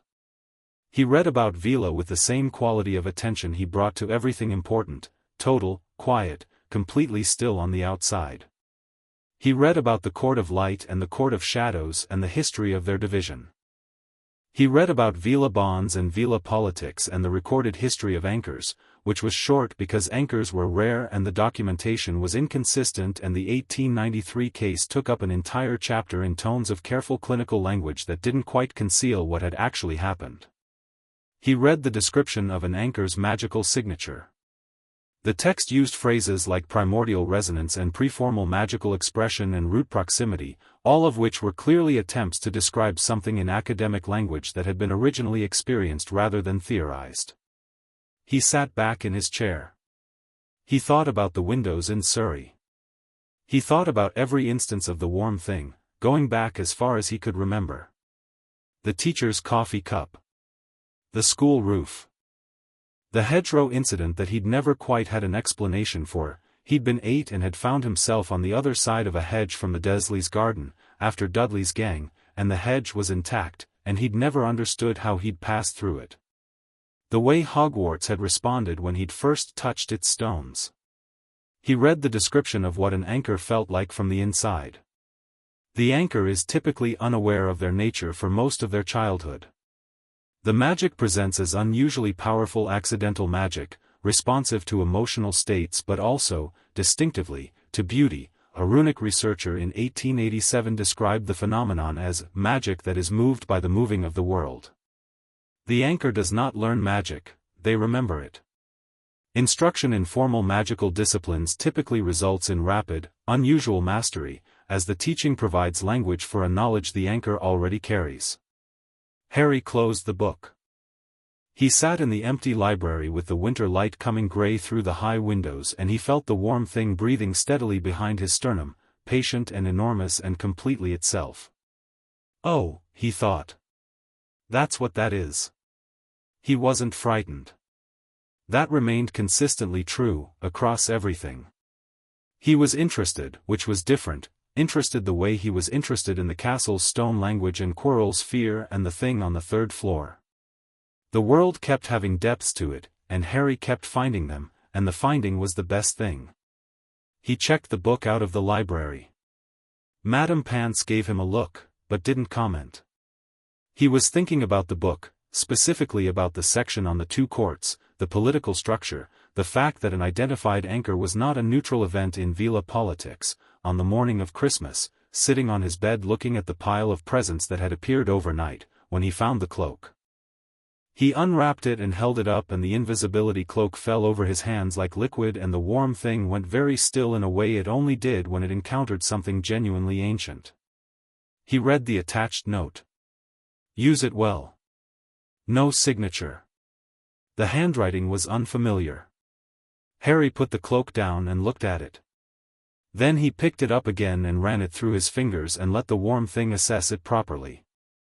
Old. Extraordinarily old. Not enchanted, not in the formal sense of a charm laid over a base material. This was the material. Whatever this cloak was made from was itself the magic, and the magic was so deep and so settled and so ancient that it barely registered as a magical artifact at all. It registered as a natural object. Like a stone from the bottom of a very old river. He thought, this is significant and someone wants me to have it, and that someone didn't sign their name. He thought, Dumbledore. He spent Christmas Day moving around the castle under the cloak, not hiding. He didn't need to hide, there was almost no one here, but listening. The castle under the cloak was different again. He wondered if it made him invisible to the castle too, and then he put his hand on a wall and the stone pulsed immediately and reliably, and he smiled because no, it didn't, the castle knew exactly where he was. He found the mirror on the 3rd floor. Not in the wing with the dog, he'd given that a wide berth, not from fear but from strategy, not yet, but in an empty classroom, standing against the far wall like it had been left there by accident. He stood in front of it and looked at himself. In the mirror's surface, the reflection looked back at him, but it was older, taller, and its eyes had an expression Harry's actual face didn't currently carry, something settled and sure and completely unafraid, and behind it stood, no. Around it stood two shapes he couldn't quite resolve, one bright and one dark, like wings half open. Harry looked at this for a long time. Then he said, out loud, to the mirror or to himself or to whatever was listening, I know you're showing me what I want most. I want to understand what I am. What comes with that is whatever comes with it. The image in the mirror didn't change, but the warm thing pulsed once, long and low, like a bell. Harry turned and walked away from the mirror without looking back. He had a rule, newly formed: look at the difficult thing directly, understand it, then move. Don't stand in front of it wanting. He went back to the Gryffindor common room and spent the rest of Christmas evening doing second-year charms homework he'd found in a library book and thinking about what it meant that someone had given him his dead father's invisibility cloak without signing their name. The warm thing hummed along, steady and calm and vast. By the time spring term began and the castle refilled with noise and movement and the particular social weather of several hundred children living in close proximity, Harry had refined his understanding considerably. He knew what the anchor designation meant practically. He knew the political weight of it in Veela society. He knew the two courts would almost certainly be aware of him. The pulse at age 7 had been, by any reasonable assessment, not subtle. He knew the last recorded anchor had been destroyed by the court's interference, and he'd spent long evenings working through what that case said about the dynamic between an anchor and a Veela bond. The bond, as best he could parse from the academic language, was not coercive. Not in its natural form. The 1893 disaster had been coercive because the court had tried to manufacture it, which was like trying to manufacture gravity. You could build a machine that mimicked it, but what you got was not the real thing, and the real thing had structural requirements that the manufactured version violated. The real bond, the natural form, was apparently proximity over time, genuine mutual recognition, and an absence of external coercion. The Veela moved toward the anchor because their nature called them there. The anchor responded or didn't, and crucially, the bond couldn't complete if the response wasn't genuine. Which meant the courts, on both sides, couldn't actually do what Harry suspected they wanted to do. They could position their candidates, manage conditions, apply pressure, but they couldn't make the bond happen, and any attempt to force it would destroy the very thing they were trying to capture. Harry thought, so the question isn't whether they'll try. They will. The question is what I do when they do. He thought, I'll do what I want. Which is be myself and let the magic be itself and see what happens. He felt the warm thing agree, which was gratifying. The troll incident happened in October of his first year, a mountain troll loose in the castle on Halloween, and Hermione in the bathroom, and Harry and Ron making a very fast decision in a corridor and acting on it before the decision was fully articulated. Harry had gone through the bathroom door first and hit the troll with a Wingardium Leviosa that threw the club 30 feet and embedded it in the ceiling, not because he'd levitated the club, he had, but because the warm thing had gotten into the spell and amplified it to a degree that made Ron stare and Harry shrug and say, "We should check on Hermione."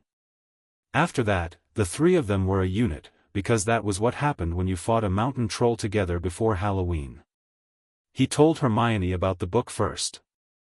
She was the one he went to when he needed someone to think alongside rather than just to. Veela anchor theory, she repeated, 3 days after Halloween, in a corner of the library that they'd established as theirs by consistent occupation. She had the book open in front of her and was reading with the speed that Harry had learned to recognize, not skimming, properly reading, just at double pace. "Harry, this is, I know. You think this is you. I don't think. I know." He said it without drama. "Read the description of the magical signature. The section on childhood accidental magic." She read it. She looked up. "The windows at your aunt's house. The windows at my aunt's house." She looked back at the book. Her expression was the one she got when she was processing something significant, not distress, but an intensity that cleared her face of the normal social signals. If this is accurate, and both courts know, they know. They've had 4 years to figure it out. Then someone will have been watching you since you were 7. Almost certainly. She stopped. Thought. That should be more frightening than you're making it sound. Harry looked at her. People have been watching me since I was a year old. Voldemort. Dumbledore. Everyone who knows the prophecy. What's 2 more factions watching me? I'm well watched. A beat. The question is what they're watching for. Hermione looked at him for a moment, the particular look she had for him sometimes, the one that was not quite like the look she gave anyone else, something assessing and warm at the same time. You've already decided what you're going to do about it. I've already decided what I'm not going to do about it. I'm not going to be anyone's chess piece. Not Dumbledore's. Not a court's. Not Voldemort's when he comes back. He paused. The bond, if it's real, will be real on its own terms. That's what the theory says. You can't manufacture it. So I don't need to manage it. I just need to be yourself. Exactly. She closed the book and looked at him with something that was somewhere between exasperation and deep fondness. Harry, do you understand that what you're describing, just being yourself and letting ancient magical bonds develop naturally while 2 warring Veela factions circle you, is not actually a plan? It's an approach. It's barely an approach. It's worked so far. You've been at school for 2 months. Eventful months, Harry said reasonably. Hermione pressed her lips together and then, despite herself, smiled. I'm going to read everything there is on Veela society, she said. And I'm going to organize the information and present it to you properly. I know you are, Harry said. That's why I told you. She gave him a look that was pure Hermione, simultaneously pleased and trying not to show it. Then she pulled out a quill and a fresh sheet of parchment and started making notes, and Harry leaned back in his chair and looked at the library ceiling and felt the warm thing breathing, and thought about the Triwizard Tournament that Dumbledore was apparently planning for when Harry was 14, which he'd read about in a letter he definitely wasn't supposed to have seen, but the warm thing had a habit of leading him toward information and he'd stopped fighting it. 2.5 years away. 3 schools. Champions. Beau's batons would be one of them. He thought about 2 shapes in a mirror, one bright and one dark, like wings half open. He kept the thought light and open, the way he kept everything, not gripping it, not planning around it, just knowing it was there the way you know the weather is going to change. He ended up in the room with the mirror again in late spring, not deliberately. The castle had led him there in the way it sometimes did, through a series of corridor choices that felt like his own but had a particular drift to them, and he'd learned to follow the castle's suggestions because they were usually interesting. Quirrell was there. Not hiding, not sneaking, standing in front of the mirror with his wand in his hand and his face doing something complicated and terrible, and the warm thing went from the low hum of the castle's ambient frequency to a sharp, direct alertness that Harry recognized as the magical equivalent of every hair on his body standing up. Mr. Potter, Quirrell said. He didn't turn around immediately. His voice had lost the stutter, which was interesting. Professor Quirrell, Harry said. I know what you are. Quirrell turned now. His eyes were wrong, too focused, too present in the way eyes were wrong when they were being used by something that understood eyes as tools. An anchor. How extraordinary. Do you know what that means in terms of what I need from you? I expect it means you'd like me to help you get the Philosopher's Stone out of the mirror, Harry said. A pause. You're very calm. I find it more useful than the alternative.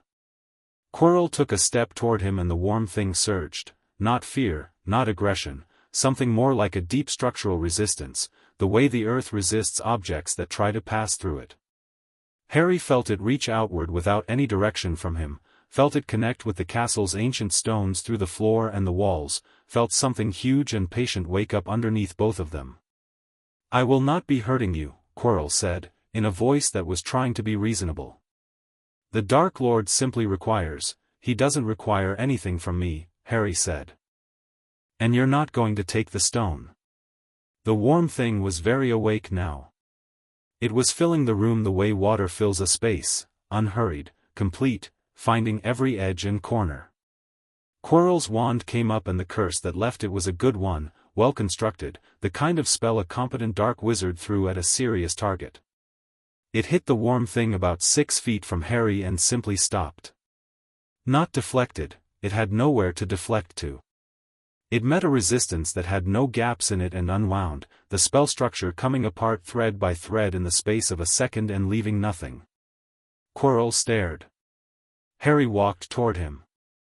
"You know what I find interesting?" Harry said, and his voice was the same as it always was, even, curious, genuinely engaged. "He came back to England. He's been hiding in you for a year. That means something pulled him back." He stopped 6 feet from Quirrell, close enough. "Was it me?" "The stone," Quirrell began, and then the warm thing touched him and the man screamed. Not because Harry intended pain. He hadn't. But the warm thing had the same effect on whatever was animating Quirrell that sunlight had on certain things, a specific incompatibility, not chosen, structural. Quirrell's skin began to blister at the points of contact and he fell back and the voice that came from him then was not his voice and not Quirrell's and Harry looked at the thing unwrapping from the back of Quirrell's head with the same direct, unflinching attention he gave to everything that was difficult. "You," the voice said. "Me," Harry said. "What are you?" "Working on it," Harry said honestly. And then the warm thing exhaled the way it had in Surrey 4 years ago and the room went white and Quirrell crumpled and Harry stood in the aftermath with his hands at his sides and the stone in his pocket. It had simply appeared there, the mirror's enchantment apparently in agreement with the warm thing about where the stone should go, and let the light fade. He was in the hospital wing for 2 days.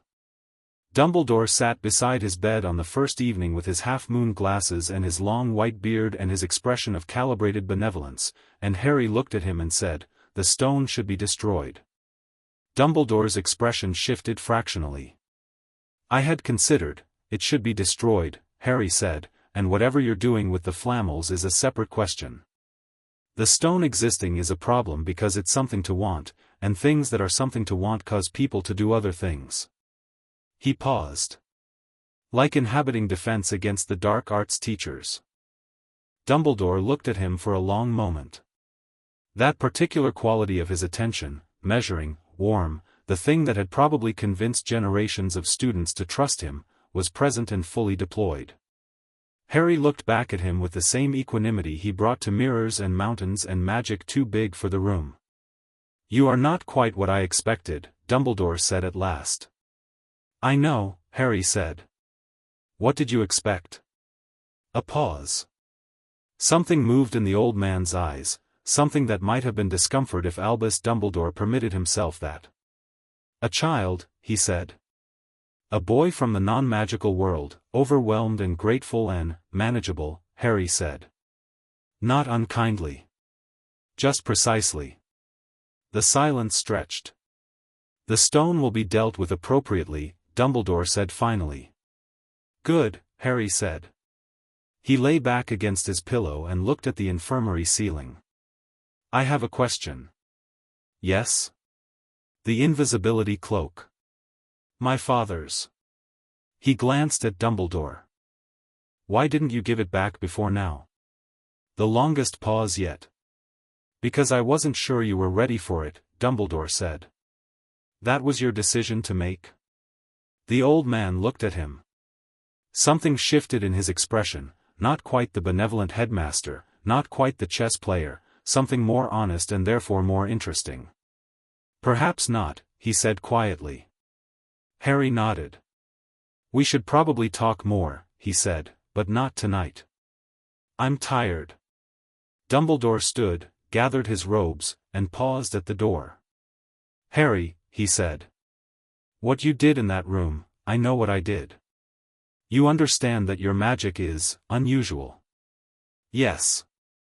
Harry looked at him. "I'm not going to hide it. And I'm not going to apologize for it. Those are the 2 things I've decided, if that's helpful." Dumbledore looked at him for a moment. Then he said, It is, actually, with something in his voice that sounded like the beginning of genuine respect rather than calculated management. Then he left, and Harry lay in the warm infirmary quiet and felt the warm thing settle back to its usual depth, enormous and patient and completely at home in him. He thought about Beau's batons. He thought about the Triwizard Tournament 3 years away.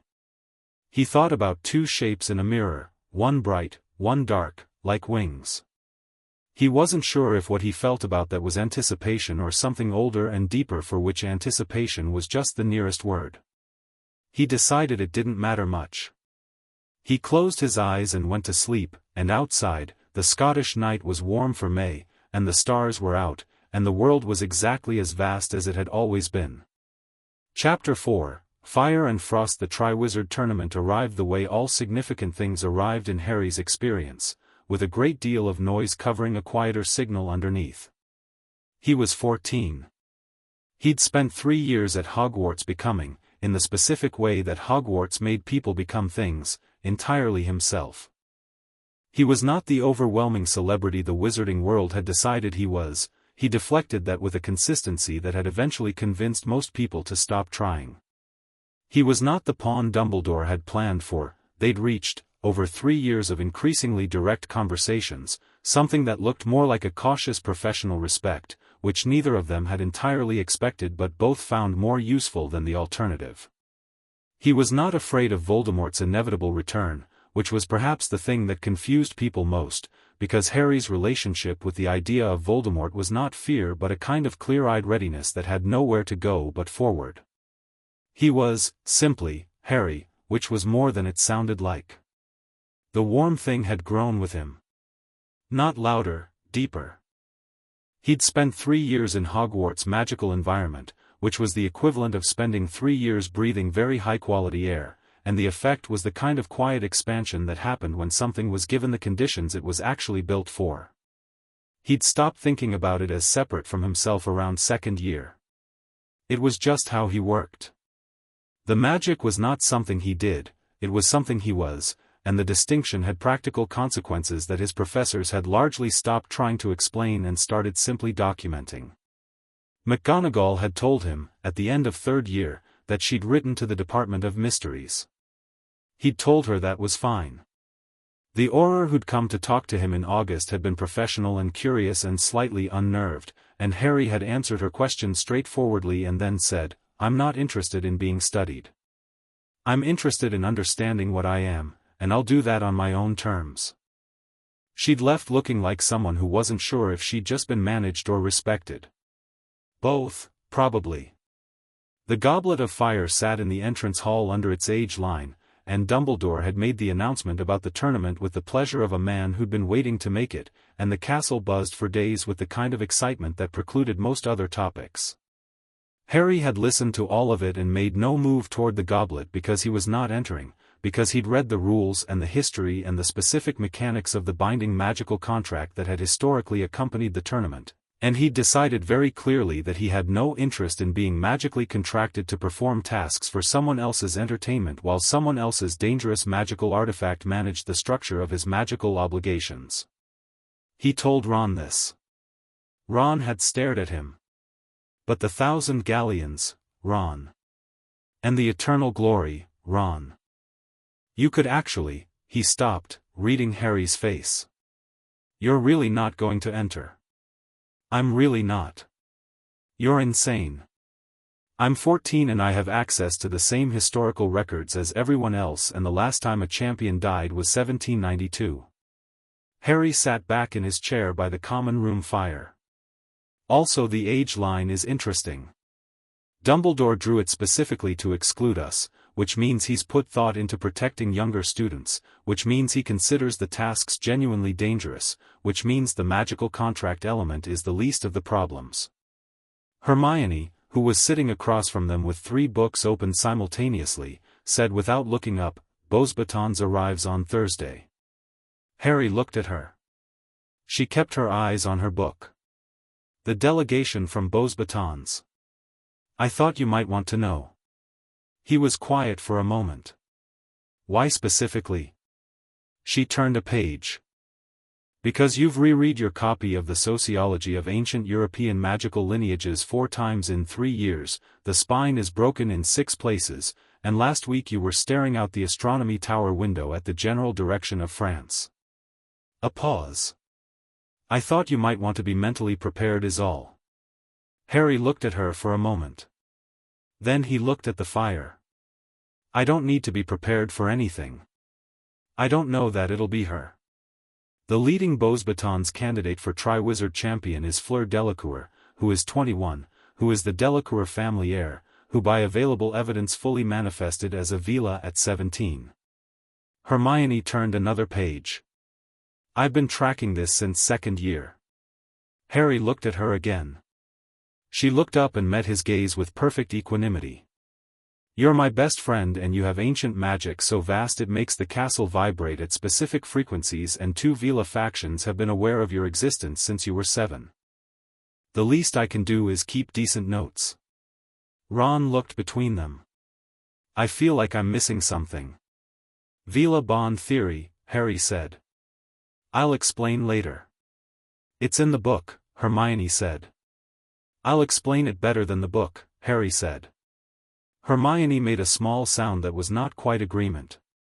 Thursday arrived with a sky that couldn't decide between rain and something more dramatic, eventually compromising on a low gray ceiling with the particular quality of light that made colors sharper, as if the world was paying attention.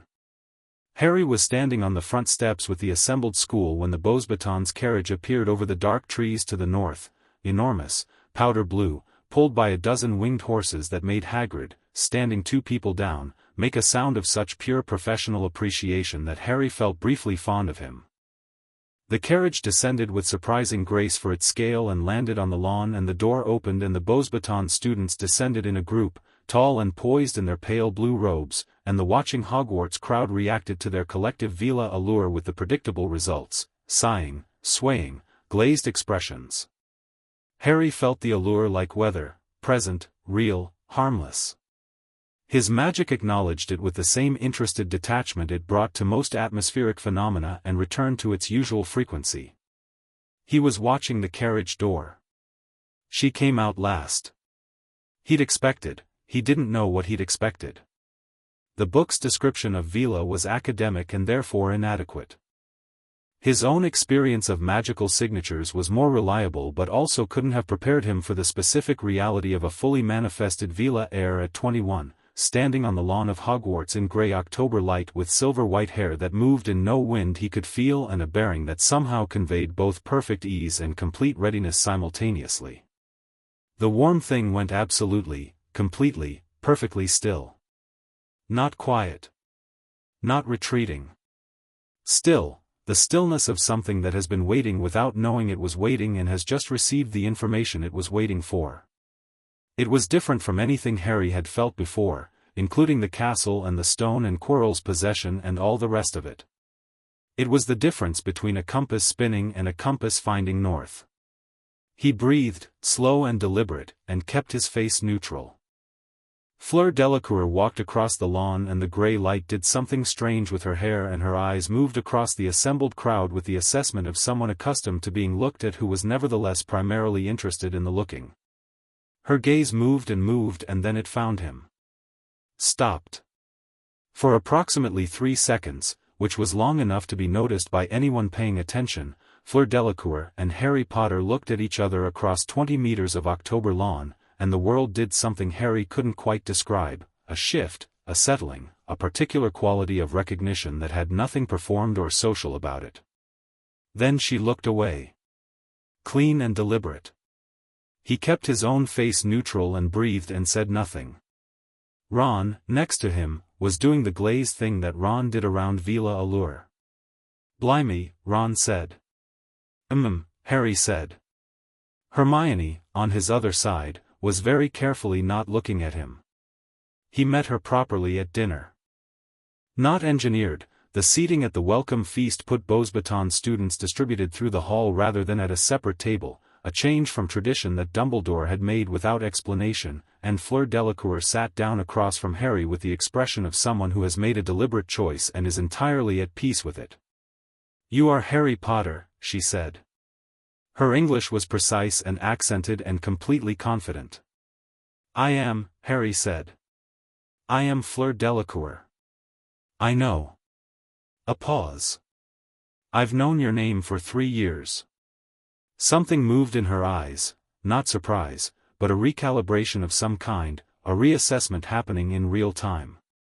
"You know about the pulse. The anchor theory. The quartz." He kept his voice level and conversational, the way he did when he was being completely direct and wanted the directness to land without drama. "I found the book in 2nd year. I've been doing my own research since." She looked at him for a moment.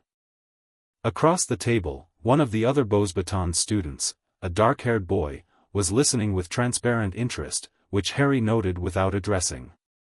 "Most people in your position," Fleur said carefully, "would find this overwhelming." "I was going to say complicated." "It is complicated." He picked up his fork. "It's also not something I find threatening. The bond either develops naturally or it doesn't. The courts can't make it happen and neither can we. I've made my peace with that." He glanced at her. "Have you?" She was quiet for a beat that was slightly too long to be casual. "Then, yes." A pause. "Though the Court of Light required considerable convincing. I imagine." He ate. "What did you tell them?" "That I would not be directed toward you. That if I met you, I would meet you as a person." She was watching him with those eyes. They were grey-blue, he noticed, the color of French coastal water. "I did not expect to meet you quite this directly. I find directness saves time." He looked at her. "Also I've spent 3 years wondering what you'd be like, and standing in the entrance hall pretending not to look at the carriage door seemed inefficient." For the first time, she smiled. It was a genuine one, not the performed beauty of Veela allure but something personal and slightly involuntary, and it was entirely different and considerably more dangerous. "You are not what I expected either," she said. "What did you expect?" She considered. "Someone who would be affected. Dazzled. Someone I would have to navigate around the bond question very carefully because they would not understand the weight of it. And instead you got someone eating roast chicken and asking if you've made your peace with things." "Yes. Is that better or worse?" She looked at him for a moment. The smile stayed. "Better," she said. "Considerably better." Hermione, 2 seats down, was extremely focused on her plate. Over the following 2 weeks, they established something that Harry thought of as a working relationship and Fleur thought of as, she wasn't entirely sure what she thought of as. It was outside any category she had existing frameworks for. They talked. Mostly. In the library, in the corridors between classes, twice on the grounds in the cold November air where their breath made clouds and the lake surface was going still in the early frost. He asked questions about Beauxbatons and the Court of Light and her family with the same interest he brought to everything, genuine, focused, without the performative admiration she got from most people who tried to talk to her and wound up unable to see past the Veela. She asked him about his magic, about the castle, about his 3 years of independent research into anchor theory, and he answered without deflection or false modesty, because those were both forms of dishonesty and Harry was constitutionally opposed to dishonesty. He wasn't dazzled by her. She wasn't managing him. It was bewildering and clarifying simultaneously, and she found herself looking forward to it in a way that made her careful, because she'd promised herself she wouldn't let wanting interfere with clarity. The bond potential was present. She could feel it, her Veela nature oriented toward him with the reliability of the compass he'd mentioned at dinner, and she suspected he could feel the mirror of it in his own magic, though he hadn't confirmed this directly. They hadn't talked about it directly. She wasn't sure if that was wisdom or avoidance, and she was fairly certain he wasn't sure either. What she was sure of was this: he was funny, dry funny, the kind of humor that appeared suddenly in the middle of serious conversations and was funnier for the contrast. He was genuinely curious about her as a person in a way that had nothing controlling in it. He was, when he disagreed with something, direct about it without aggression. He'd told her firmly and without particular drama that the Court of Light's management of the 1893 case was a historical atrocity, and she'd said, "I know," and he'd nodded and moved on. He was also, she was beginning to understand, operating at a magical level that was significant even by the standards she'd grown up with. The Beauxbatons students had talked about it among themselves with varying degrees of diplomatic tact, the way the castle responded when he moved through it, the quality of his spell work in the lessons she'd attended as an observer, the quarrel incident from his first year that was officially described as a confrontation with a possessed teacher and unofficially described, in whispers, as something considerably more significant. She was in the library with him on a Tuesday evening in mid-November when she said, "Can I ask you something directly?" "You can always ask me something directly." "Does the castle," she paused, choosing words. "Does it speak to you? The magic of the building?" He looked up from his parchment. "Yes." "What does it say?" "Different things." He set down his quill. "Right now it's saying that someone is attempting to override the goblet selection enchantment in the trophy room. A beat. Which is interesting." She stared at him. "You can, here, now, the castle tells me things. I don't ask. It volunteers." He stood up. "Come on." She followed him through the library corridors and down 2 flights of stairs and through a passage she hadn't known existed, moving at a pace that said he'd done this many times before, and they arrived at the trophy room to find it empty, but the air smelled of magic freshly used, the specific sharp ozone smell of an enchantment forced, and the goblet sat in its case at the far end of the room with the faintest residual blue light fading from its base. Harry looked at the goblet. He didn't touch it. He stood in the doorway and looked at it the way he looked at difficult things, directly, completely, without hurry. "Someone put a 4th name in," he said. "How do you know?" "Because the goblet just got heavier." He looked at her. "Magically heavier. The binding contract element just expanded." "Whose name?" "I don't know yet." A pause. "But the magic is, it's mine. The signature is mine." He met her eyes. "Someone forged my magical signature and submitted my name to the goblet." The room was very quiet. "Who would do that?" she said. "Someone who wants me in this tournament." He looked back at the goblet. "Someone who wants me bound by a goblet contract and placed in situations where I might be killed." A pause. "Preferably visibly, in a dramatic setting, with an audience." She looked at him. "Voldemort. Or someone working for him. He's been building toward a return since I was a year old. This is the year." He said it with the complete evenness that she was learning was his baseline and which she found, inexplicably, profoundly reassuring. "He'll need my blood for his ritual. Having me champion is the efficient solution. The contract forces my participation, which forces my presence at specific locations, which provides opportunities. Then we tell Dumbledore, he already knows. Or he suspects." Harry turned from the goblet.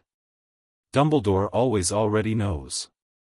The question is what he does with knowing, and whether that aligns with what I'm going to do." He looked at her.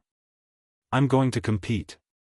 Not because the goblet forces me to, I'm not convinced it actually can, the binding contract depends on a genuine magical signature and mine was forged." He paused.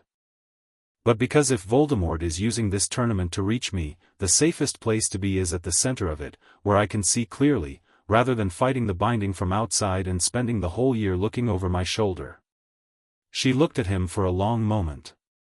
The trophy room was very quiet. Outside, through the high windows, the November night was very black. "That is either extremely intelligent or very reckless," she said. "Both," Harry said. Hermione gave them the same rating.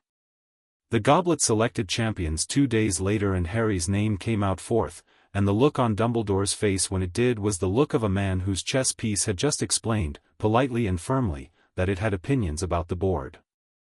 Harry walked to the champion's room with his hands in his pockets and his face neutral and felt the eyes of the entire great hall on him and let them look. This was one of the things he'd decided at 14 that he thought he'd decided at 11 but had only really understood fully now: the watching was just weather. It landed on you and moved on. He was not required to perform for it. The champion's waiting room, Cedric Diggory, decent and a bit stunned. Victor Crumb, watching Harry with the particular attention of someone reassessing a prior assumption. And Fleur, who was already in the room when Harry arrived and who looked at him when he entered with an expression that was simultaneously "I knew it" and something else, something more personal. "Potter," Crumb said. His English was accented and direct. "You entered?" "Someone entered for me," Harry said. "Using a forgery of my magical signature. The enchantment is imperfect but the goblet accepted it." He looked at the four of them. "I'm telling you this because you all deserve to know what the situation is. This tournament has been compromised from outside." Cedric stared at him. "Who?" "Someone with resources and access and a specific interest in getting me into the tournament. The most likely candidate is someone acting on Voldemort's behalf." The room's temperature didn't exactly drop, but the quality of the attention in it changed. "You say that very easily," Crumb observed. "Saying it quietly doesn't change what it is." Harry looked at him. "I'm not looking for anyone to be frightened by it. I'm looking for everyone to know the actual situation so we can all make actual decisions." Crumb held his gaze for a moment. Then something in the Bulgarian champion's expression shifted, not quite respect, but its neighbor. He nodded once.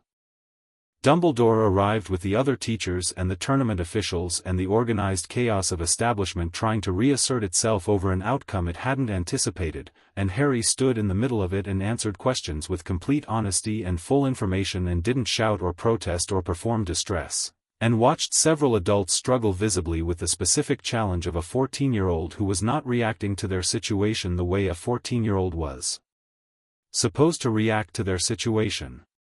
Afterward, when the officials had moved to another room and Dumbledore was having a quiet word with Karkaroff and Madame Maxime, Fleur came to stand beside Harry near the window. "You're going to be fine," she said. "I know. That is not a normal thing to know. I'm a normal person with unusual magic and I've been thinking about this specific type of situation since I was 11. He glanced at her. "I'll be fine." "Are you fine?" "The tournament is genuinely dangerous." She looked at him with something that was briefly, unguardedly amused. "I am a fully manifested Veela heir who has been trained for this for 4 years. Then we should both be fine." He looked at the window. "Unless the tasks are actually terrible. The last tournament had a dragon as first task." "Interesting." He considered. "I like dragons." "You cannot like dragons, they are enormous fire-breathing. I find them interesting. I didn't say I wanted to pet one." He glanced at her. "Though I wouldn't rule it out." She stared at him. Then she laughed, real laughter, brief and surprised, and it was so different from the composed Veela presentation she wore like second skin that it changed the quality of the room entirely. Harry looked at her and felt the warm thing move in a way it had never quite moved before, not the compass-finding north stillness, not the deep structural recognition. Something warmer. Something that was specifically about her laugh and the particular way her face looked when she wasn't managing her presentation and was just being a person. He stored this carefully. Not as something to want, he'd given himself the no-wanting rule in the mirror room 3 years ago, which meant experiencing things and letting them be real without turning them into plans or pressure. Just storing it as something that had happened, that was good, that meant something he wasn't going to name yet. "We should work together," he said. She looked at him. "On the tasks?" "On figuring out who modified the goblet. What they're actually planning. How to stay ahead of it." He met her eyes. "You have the Court of Light's resources.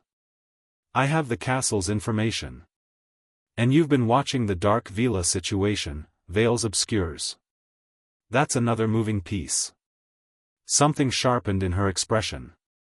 You know about Bellatrix Lestrange. I know someone in the dark bloodlines felt the pulse. The most likely candidate, based on everything, the timing of her escape, the Black family's suppressed lineage, the Azkaban exposure stripping the suppression, is Bellatrix. He paused. She hasn't made a move. Not in 3 years. That's interesting. You find everything interesting. Interesting things deserve to be found interesting. She looked at him for a moment. Outside, the November night was doing the thing where it got very dark very fast, and the lights of the castle through the window painted warm patterns on the stone floor of the champion's room. Yes, she said. We should work together. Good. He turned from the window. Start with me tomorrow? Library. 9 o'clock. 9 o'clock, she agreed. They walked out of the champion's room separately, which was a concession to the watching crowd rather than to any preference either of them had, and Harry moved through the halls of Hogwarts with the castle talking quietly around him and the warm thing breathing its deep steady rhythm and thought about dragons and forged signatures and a woman who laughed like she'd surprised herself. The first task arrived 3 weeks later. A dragon. Hungarian horntail, which Harry learned from Hagrid the night before with the specific combination of anxiety and excitement that Hagrid brought to everything equally weighted. He didn't tell anyone except Cedric. He told Cedric because Cedric was decent and deserved the information, and because Harry had decided that conducting himself with integrity in this tournament mattered more than competitive advantage. Cedric had looked at him for a moment and then said, with quiet sincerity, "Thank you, Harry," and Harry had nodded and left feeling like a person who'd done a simple thing right. He'd told Fleur too, which barely counted as information because she'd told him first, in the matter-of-fact tone of someone who had sources the tournament officials had failed to account for. In the champion's tent on the day, waiting for his name to be called, Harry sat with his hands loose on his knees and felt the warm thing already awake and attentive and ready in the way it got when circumstances required, not aggressive, not frightened, just fully alive and pointed in the right direction. When he walked into the enclosure, the crowd roared and the horntail turned its enormous head and Harry looked at it and thought, magnificent, which was not the standard response to a dragon about to attempt to destroy you, but Harry's responses had never been particularly standard. He didn't use a summoning charm. He didn't need a broom. He thought about Fleur's question, "Does the castle speak to you?" and the answer was yes, and the extension of that was that the land itself spoke to him, and standing in the earth of Hogwarts grounds he could feel the ancient magic of the place running through the soil under his feet like a current, and he didn't tap it exactly, he more just aligned with it. The dragon felt it first. Before Harry did anything visible, before he raised his wand or moved toward the golden egg, the horntail lifted its head from its defensive crouch and looked at him with one enormous yellow eye, and something in the look changed. Animals responded to ancient magic differently than humans did. Humans had ideology and training and social conditioning to push through. Animals just felt it and responded. The horntail's posture shifted. From threat display to, not docility. It was still a dragon. But the aggression redirected, and in the gap that left Harry walked to the golden egg with his wand at his side, his pace unhurried, and picked it up off the ground. The crowd was completely silent for 3 seconds. Then it erupted. Harry walked back to the gate with the egg under his arm and didn't perform for the crowd and didn't look at the judges' table for his scores and didn't do anything except feel the warm thing, satisfied and steady, and think about the structure of the second task. The scores came through. The judges, visibly uncertain about the rubric for what they'd just seen, gave him 48 out of 50. Crumb received 47. Cedric 44. Fleur 38, which Harry thought was wrong. Her performance had been extraordinary, a fire conjuration that had kept the Swedish shortsnout perfectly distracted for the full duration, and 38 was the score of judges who were giving a Veela partial marks for being a Veela rather than full marks for being a champion. He said this, directly, to the Romanian representative on the judging panel afterward, which produced a memorable expression on the man's face and a subsequent score revision that moved Fleur to 43, which was still wrong but less wrong. Fleur found him outside the medical tent. She had a burn on her right forearm from the short snout's tail swipe at the very end, bandaged and apparently not serious, and her silver hair was disheveled and she was slightly magnificent. "You walked up to a horntail," she said. It seemed like the most direct approach. And the magic and the dragon had a conversation. The dragon was reasonable. She looked at him. "They also marked me down." "I know. I fixed it." "I heard." A pause. "You didn't need to do that." "I disagreed with the score. I said so." He shrugged. "You earned the right marks." She looked at him for a moment with an expression he was getting better at reading, the one where she was processing something that had overrun her existing categories. Then she stepped forward and kissed his cheek. Brisk, warm, European, and gone quickly. "Merci," she said. The warm thing registered this with extreme attention. Harry nodded. "The second task is water-based," he said. "The clue is in the egg. You need to open it underwater to hear it properly." She stared at him. "How do you know that?" "The castle told me the enchantment structure last night. It's not specific information, just the framework." He paused. "Also, I tried opening it above water and it screamed, and underwater seemed like the logical alternative." She looked at him for another moment. Then, "You are the strangest person I have ever met." "Hermione says that too." He paused. "She means it affectionately." Fleur's mouth curved. "So do I," she said, and walked back toward the Beauxbatons camp with her scorched arm and her disheveled hair and her composure restored, and Harry watched her go and felt the warm thing breathe its deep warm breath and thought, "Yes, I think this is what that was always moving toward," and let the thought be what it was without making it anything more. The November afternoon was cold and the mountains of Scotland were very clear on the horizon, and somewhere in the dark Carpathian forest, he thought, something else was watching and waiting and moving toward its own specific reckoning. He could feel it. Not precisely, not the way he felt the castle. But something was coming, and it was coming toward him specifically, and it was not, despite everything, the threat it probably should have been. He went inside to work on the second task.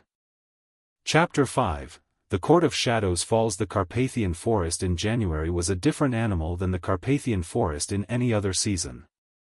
The summer forest was dense and breathing, the autumn forest was dramatic in the way of things preparing for something, the spring forest was cautious and new. But the winter forest was honest, all its architecture exposed, every branch and root visible, nothing soft left to hide the bones of it. Bellatrix had come to appreciate honesty in landscapes. She'd been in the forest for 4 months now, moving between the Vale's obscure scattered settlements and the borrowed Wiltshire house and, occasionally, a specific rooftop in Edinburgh that had good sight lines and excellent warding and belonged to a dead man who didn't need it anymore. She was wanted by the Ministry, which she found manageable. She was wanted by Voldemort, which she found more complicated but also manageable, because Voldemort was currently in Albania being spectral, and the reports she received through Vashti's network suggested he was occupied with his own logistics. She had not contacted him. She had not responded to the overtures that came through the remaining Death Eater network, the ones who hadn't turned, who'd stayed true to the cause in the way of people who had nowhere else to be. She'd received 3 separate messages through 3 separate channels and burned each one without reading past the first line. Vashti had watched her burn the third one and said nothing, which was the most respectful form of comment. What Bellatrix had been doing instead, for 4 years and with the focused intensity she brought to everything that mattered, was becoming entirely and precisely what she was. It was not a comfortable process. The Dark Veela nature that Azkaban had uncovered and Vashti had been teaching her to understand was not comfortable by design. It was old and it was specific and it had opinions about everything, including most of the things Bellatrix had spent the first 40 years of her life doing. The Black family ideology sat in her memory like a splinter she was working out slowly, and the working out was not clean. She did not arrive at clean conclusions. She arrived at honest ones, which were different and sometimes harder, and she sat with them in the winter forest and breathed and let them be what they were. What she was not doing was lying to herself. She had felt Harry Potter's magic from a distance for 4 years. She felt it more clearly now than she had at the beginning, either because her own nature had developed enough to perceive it more precisely, or because the boy's magic had grown, or both, and she suspected both. She felt it as a direction, a bearing, a steady note in the frequency of the magical world that was so consistent it had become as reliable as magnetic north. She did not pursue it. She did not allow herself to plan around it in the calculating way she'd applied to everything in her previous life. She let it be a fact, present and real, and worked on everything else. What she'd learned from Vashti over 4 years could be organized into 3 categories. The first was her own nature, what the vaguely obscure blood actually was, how it worked, what it wanted, what the difference was between following it and being consumed by it. The answer to the last question was the most important. There was no difference unless you understood yourself clearly, in which case you could be fully what you were without losing the capacity to choose. The choice had to be present. Without the choice, the nature ran and the person was simply along for the experience, which was fine for animals and catastrophic for witches. The second was the history of the courts, the real history, not the sanitized version either faction told about itself. The Light Court's interference in the 1893 case. The Shadow Court's own failures, the times when Dark Veela had used anchors as weapons, as sources of power to be drained, which didn't work any better than the Light Court's manufactured bonds and left similar wreckage. The lesson of the history was not which court was right. Neither court was right. Both courts had at different times treated anchors as objects and paid catastrophic prices for it. The third category was the most recent and the most practically significant, intelligence on the current political situation. Who in the Shadow Court wanted to move on Harry Potter? How quickly? With what intentions? The answer to who was, 3 of the 12 senior members, with varying degrees of radicalism and various justifications that all amounted to the same thing. They wanted power. They looked at the anchor designation and saw the largest available power source in their generation, and they were making plans around it with the business-like efficiency of people who had convinced themselves that what they wanted was also what was right. The answer to how quickly was, now. The Triwizard Tournament had put Harry Potter in a public, visible context. The fact that he was a champion, that his magical abilities were being demonstrated in front of an international audience, had accelerated the Shadow Court's timeline considerably. Bellatrix had spent 3 weeks watching this develop and making decisions. She was sitting with Vashti by the fire on a clear January night, the forest silent around them, when she said, "I'm going to deal with this." Vashti, who was sharpening a knife for reasons that were not explained and not asked about, looked up. Define deal with. Corvax and the other 2. They're planning to move during the second task. Harry will be in the water, isolated, and the tournament's anti-interference wards have gaps because someone on the organizing committee accepted a bribe. She paused. They plan to use a binding charm, old magic, vaguely obscure heritage magic that would mark him as claimed before the Light Court can formalize anything. Not a real bond. A brand. Vashti set down her knife. When did you get this? This morning. Through the Edinburgh network. Bellatrix looked at the fire. Corvax believes marking the anchor gives the Shadow Court political leverage with both the Wizarding world and the Light Court. He thinks it removes Harry's ability to choose. A pause. He's wrong about that technically, the mark would have no binding force without consent, but the attempt itself would traumatize the boy and start an actual war with the Light Court, Vashti said. And constitute a direct attack on a person under my protection, Bellatrix said. The fire moved between them. You've decided he's under your protection, Vashti said. I decided that 4 years ago in a sitting room in Wiltshire. Bellatrix looked at her. I'm acting on it now because the timeline has moved. And Mara? The senior counsel? Mara will make whatever decision is most pragmatic for the court's survival. If I move first and decisively, the pragmatic decision is alignment with the outcome. Bellatrix picked up her coat from the stone beside her. I'll need you. Obviously.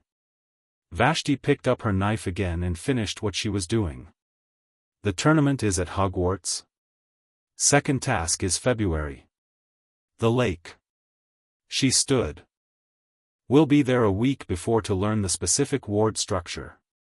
And Corvax will be handled before the task. Her voice was even and without particular heat, the way it was when she'd already made a decision and the decision had closed around the matter like a door. I'm not interested in an extended confrontation. I'm interested in a resolved situation. Vashti looked at her.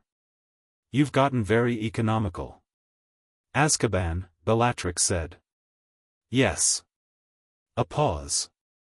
You're also going to have to talk to the boy eventually. I know. Not now. But eventually. I know, Bellatrix said again, with a patience that was real. She looked at the dark forest overhead, the winter stars between the black branches. He's 14. He's in the middle of a tournament that someone is using to try to kill him. He does not need me appearing in his life at this specific moment. And when the moment is right? She was quiet for a moment. I'll know. She looked at Vashti. The magic will know. It always does. Vashti nodded, once, and they sat with the fire and the stars and the honest winter forest around them and said nothing more about it until morning. Harry found the water problem the same way he found most problems, by sitting with it until the solution became obvious, which usually took less time than people expected.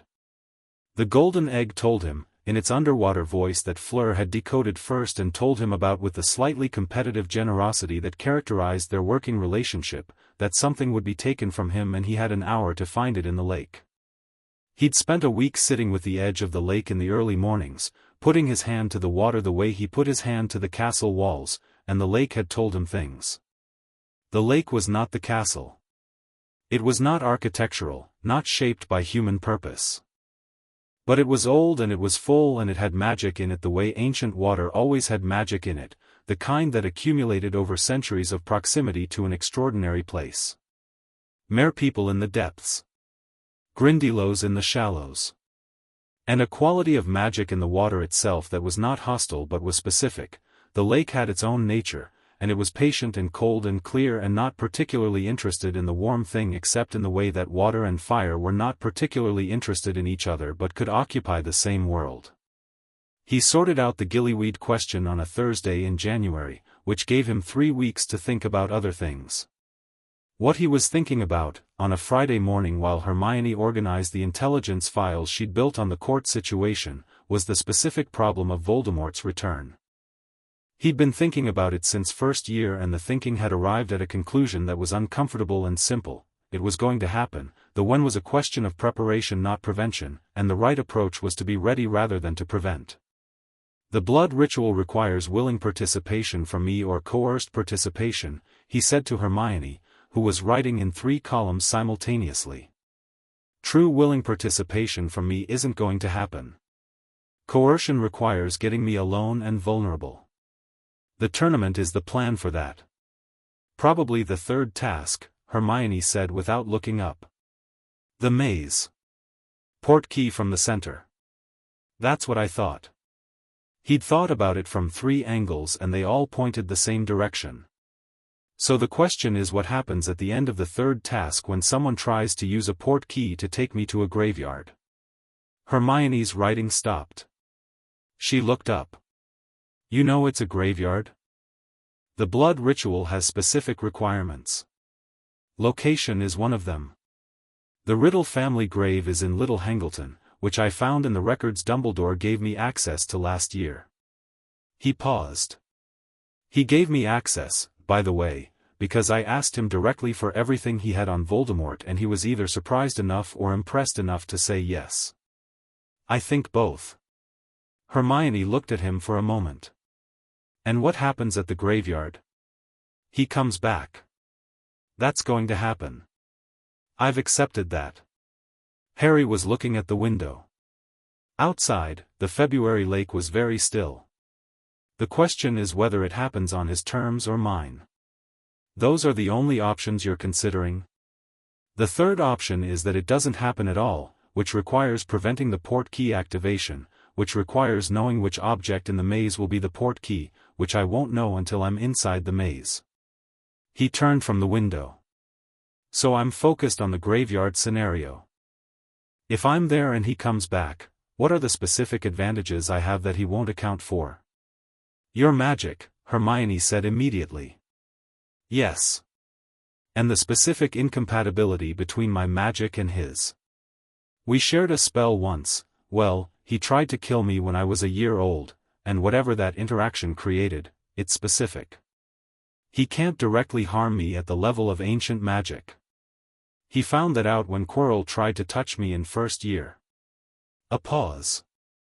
He'll know that by now. So he'll try indirect means. Wormtail. His new body's magic rather than direct curse contact. And you'll be ready for that.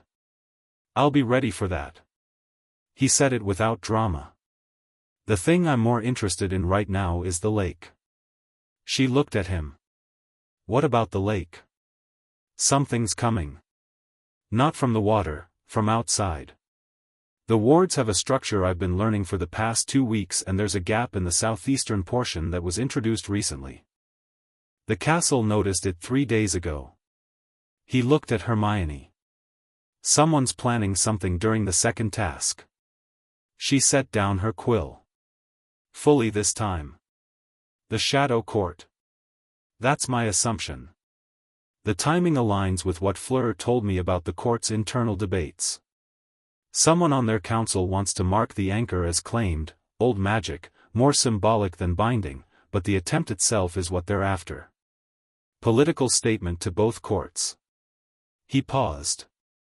The thing I find interesting is that it hasn't happened yet. Because? Because whoever would stop it from inside the Shadow Court is moving first. He looked at the lake again. I can feel it. The same way I felt the pulse at age 7 in reverse, not something announcing itself outward, but something approaching inward. And it feels, he stopped. Hermione waited. It feels like the dark side of the same note, he said. The vaguely obscure equivalent. Not the same as Fleur's frequency. Different instrument, same root. A pause. It's not hostile. Hermione was very quiet for a moment. Harry. You're telling me that Bellatrix Lestrange is coming to Hogwarts to protect you from a faction of her own court. I'm telling you that something with the signature of a Dark Veela who has been watching from a distance for 4 years is moving toward Hogwarts specifically during the window when someone inside the Shadow Court is planning to make a move on me. He glanced at her. The most consistent explanation is yes. Hermione sat back in her chair and pressed her fingers to her temples. She's a wanted criminal. She tortured the Longbottoms. She was a Death Eater for 20 years. I know all of that. And you're not, I'm not dismissing any of it. He looked at Hermione directly. I'm also not letting any of it prevent me from reading the current situation accurately. What she was and what she's doing right now are both facts. I'm holding both. A pause. The Azkaban case law is interesting. The Dementor evidence, what happens to people under prolonged Dementor exposure, what's destroyed and what isn't.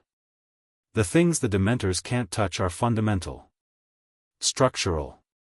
They can't eat what someone is at the root of themselves. That is a very generous interpretation. It's not generous. It's precise. He met her eyes. I'm not forgiving her anything. I'm not even particularly interested in the forgiveness question yet, that's between her and the people she hurt and it's not my question to answer. I'm interested in what's moving through the wards toward Hogwarts and whether it's a threat, and my read is no. Hermione looked at him for a long moment. The library was quiet around them, the February light very pale through the windows. I trust your read, she said finally. I want that noted. Noted. I also want it noted that I have significant reservations and I'll be watching this situation extremely carefully. Also noted. He almost smiled. Write it in the file. She did, with 2 underlines. Corvax was a large man, which in Harry's experience meant very little, and he moved with the particular confidence of someone who had spent decades being the most dangerous person in the rooms he entered, which in Bellatrix's experience meant he'd never been in the right rooms.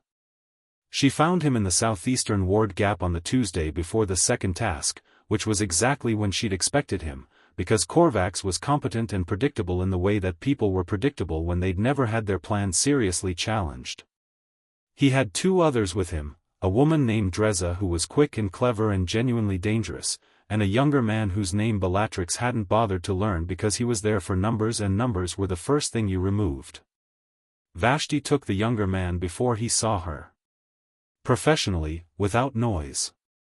He was unconscious in the snow before the encounter properly began.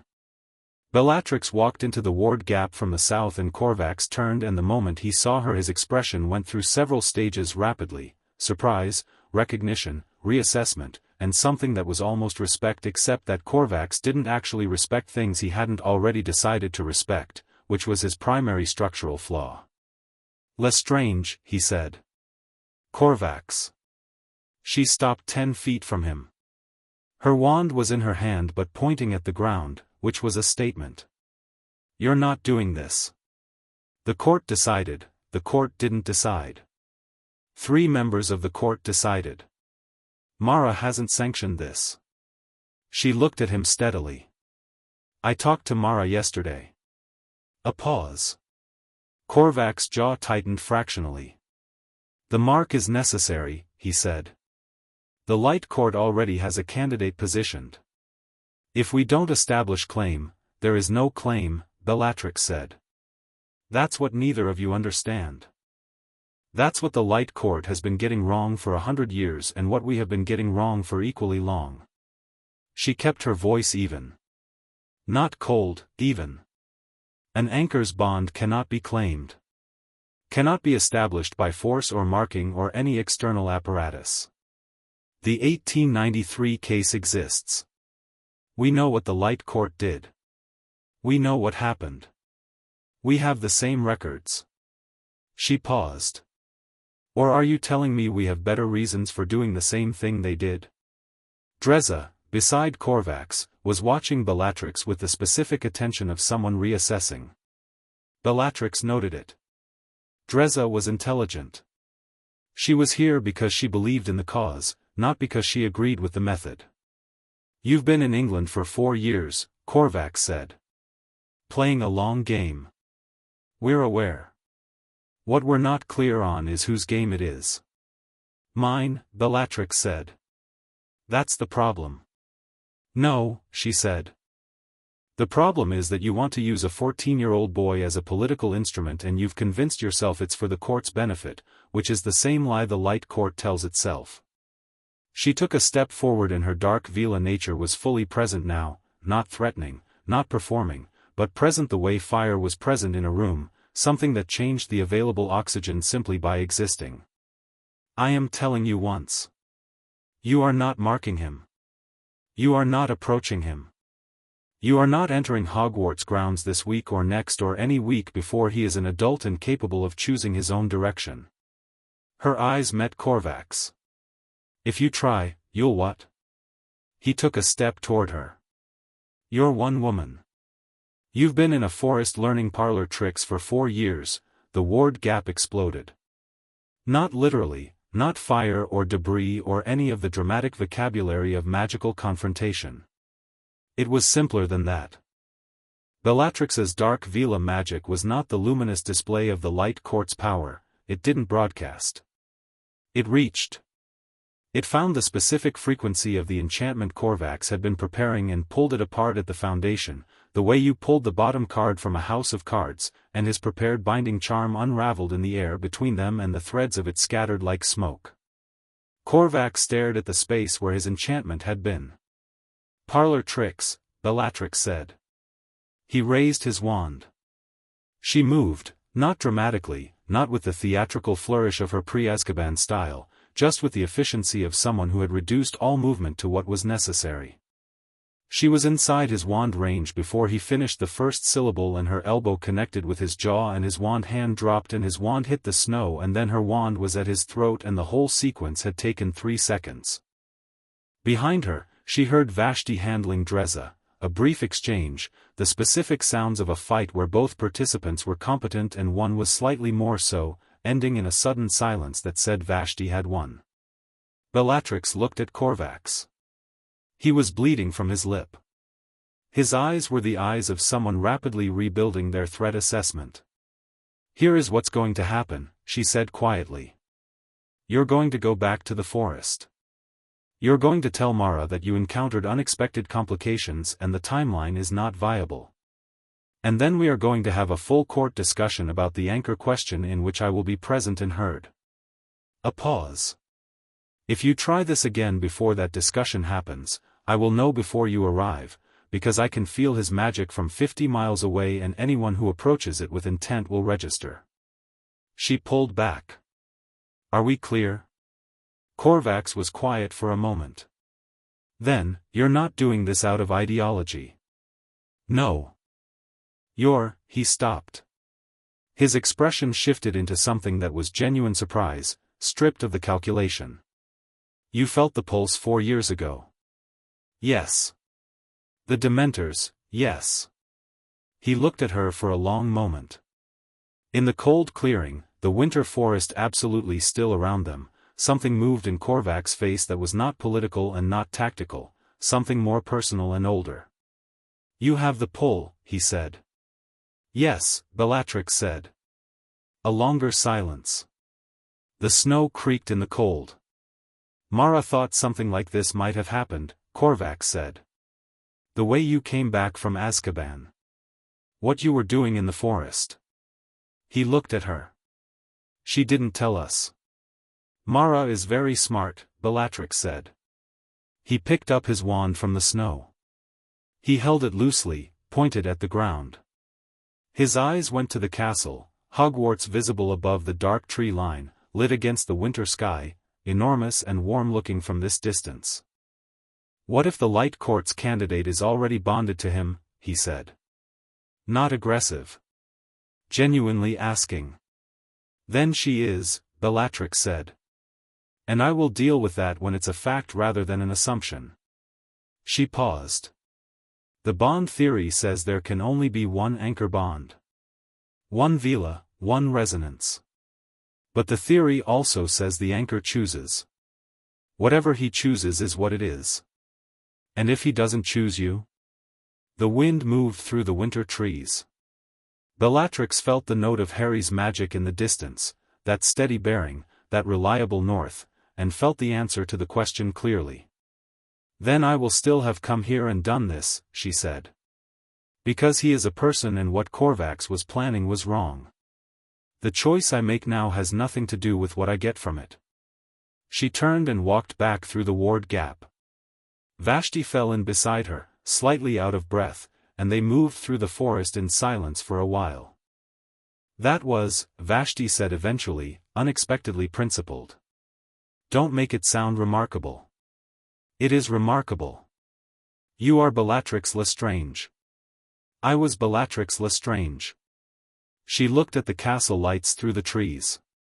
"I'm working on what I am now." Harry felt the confrontation happen the way he felt things that happened within the range of the castle's awareness, not visually, not in detail, but as a change in the ambient magical temperature, a shift and then a resolution, a tension that had been building for 3 weeks releasing cleanly.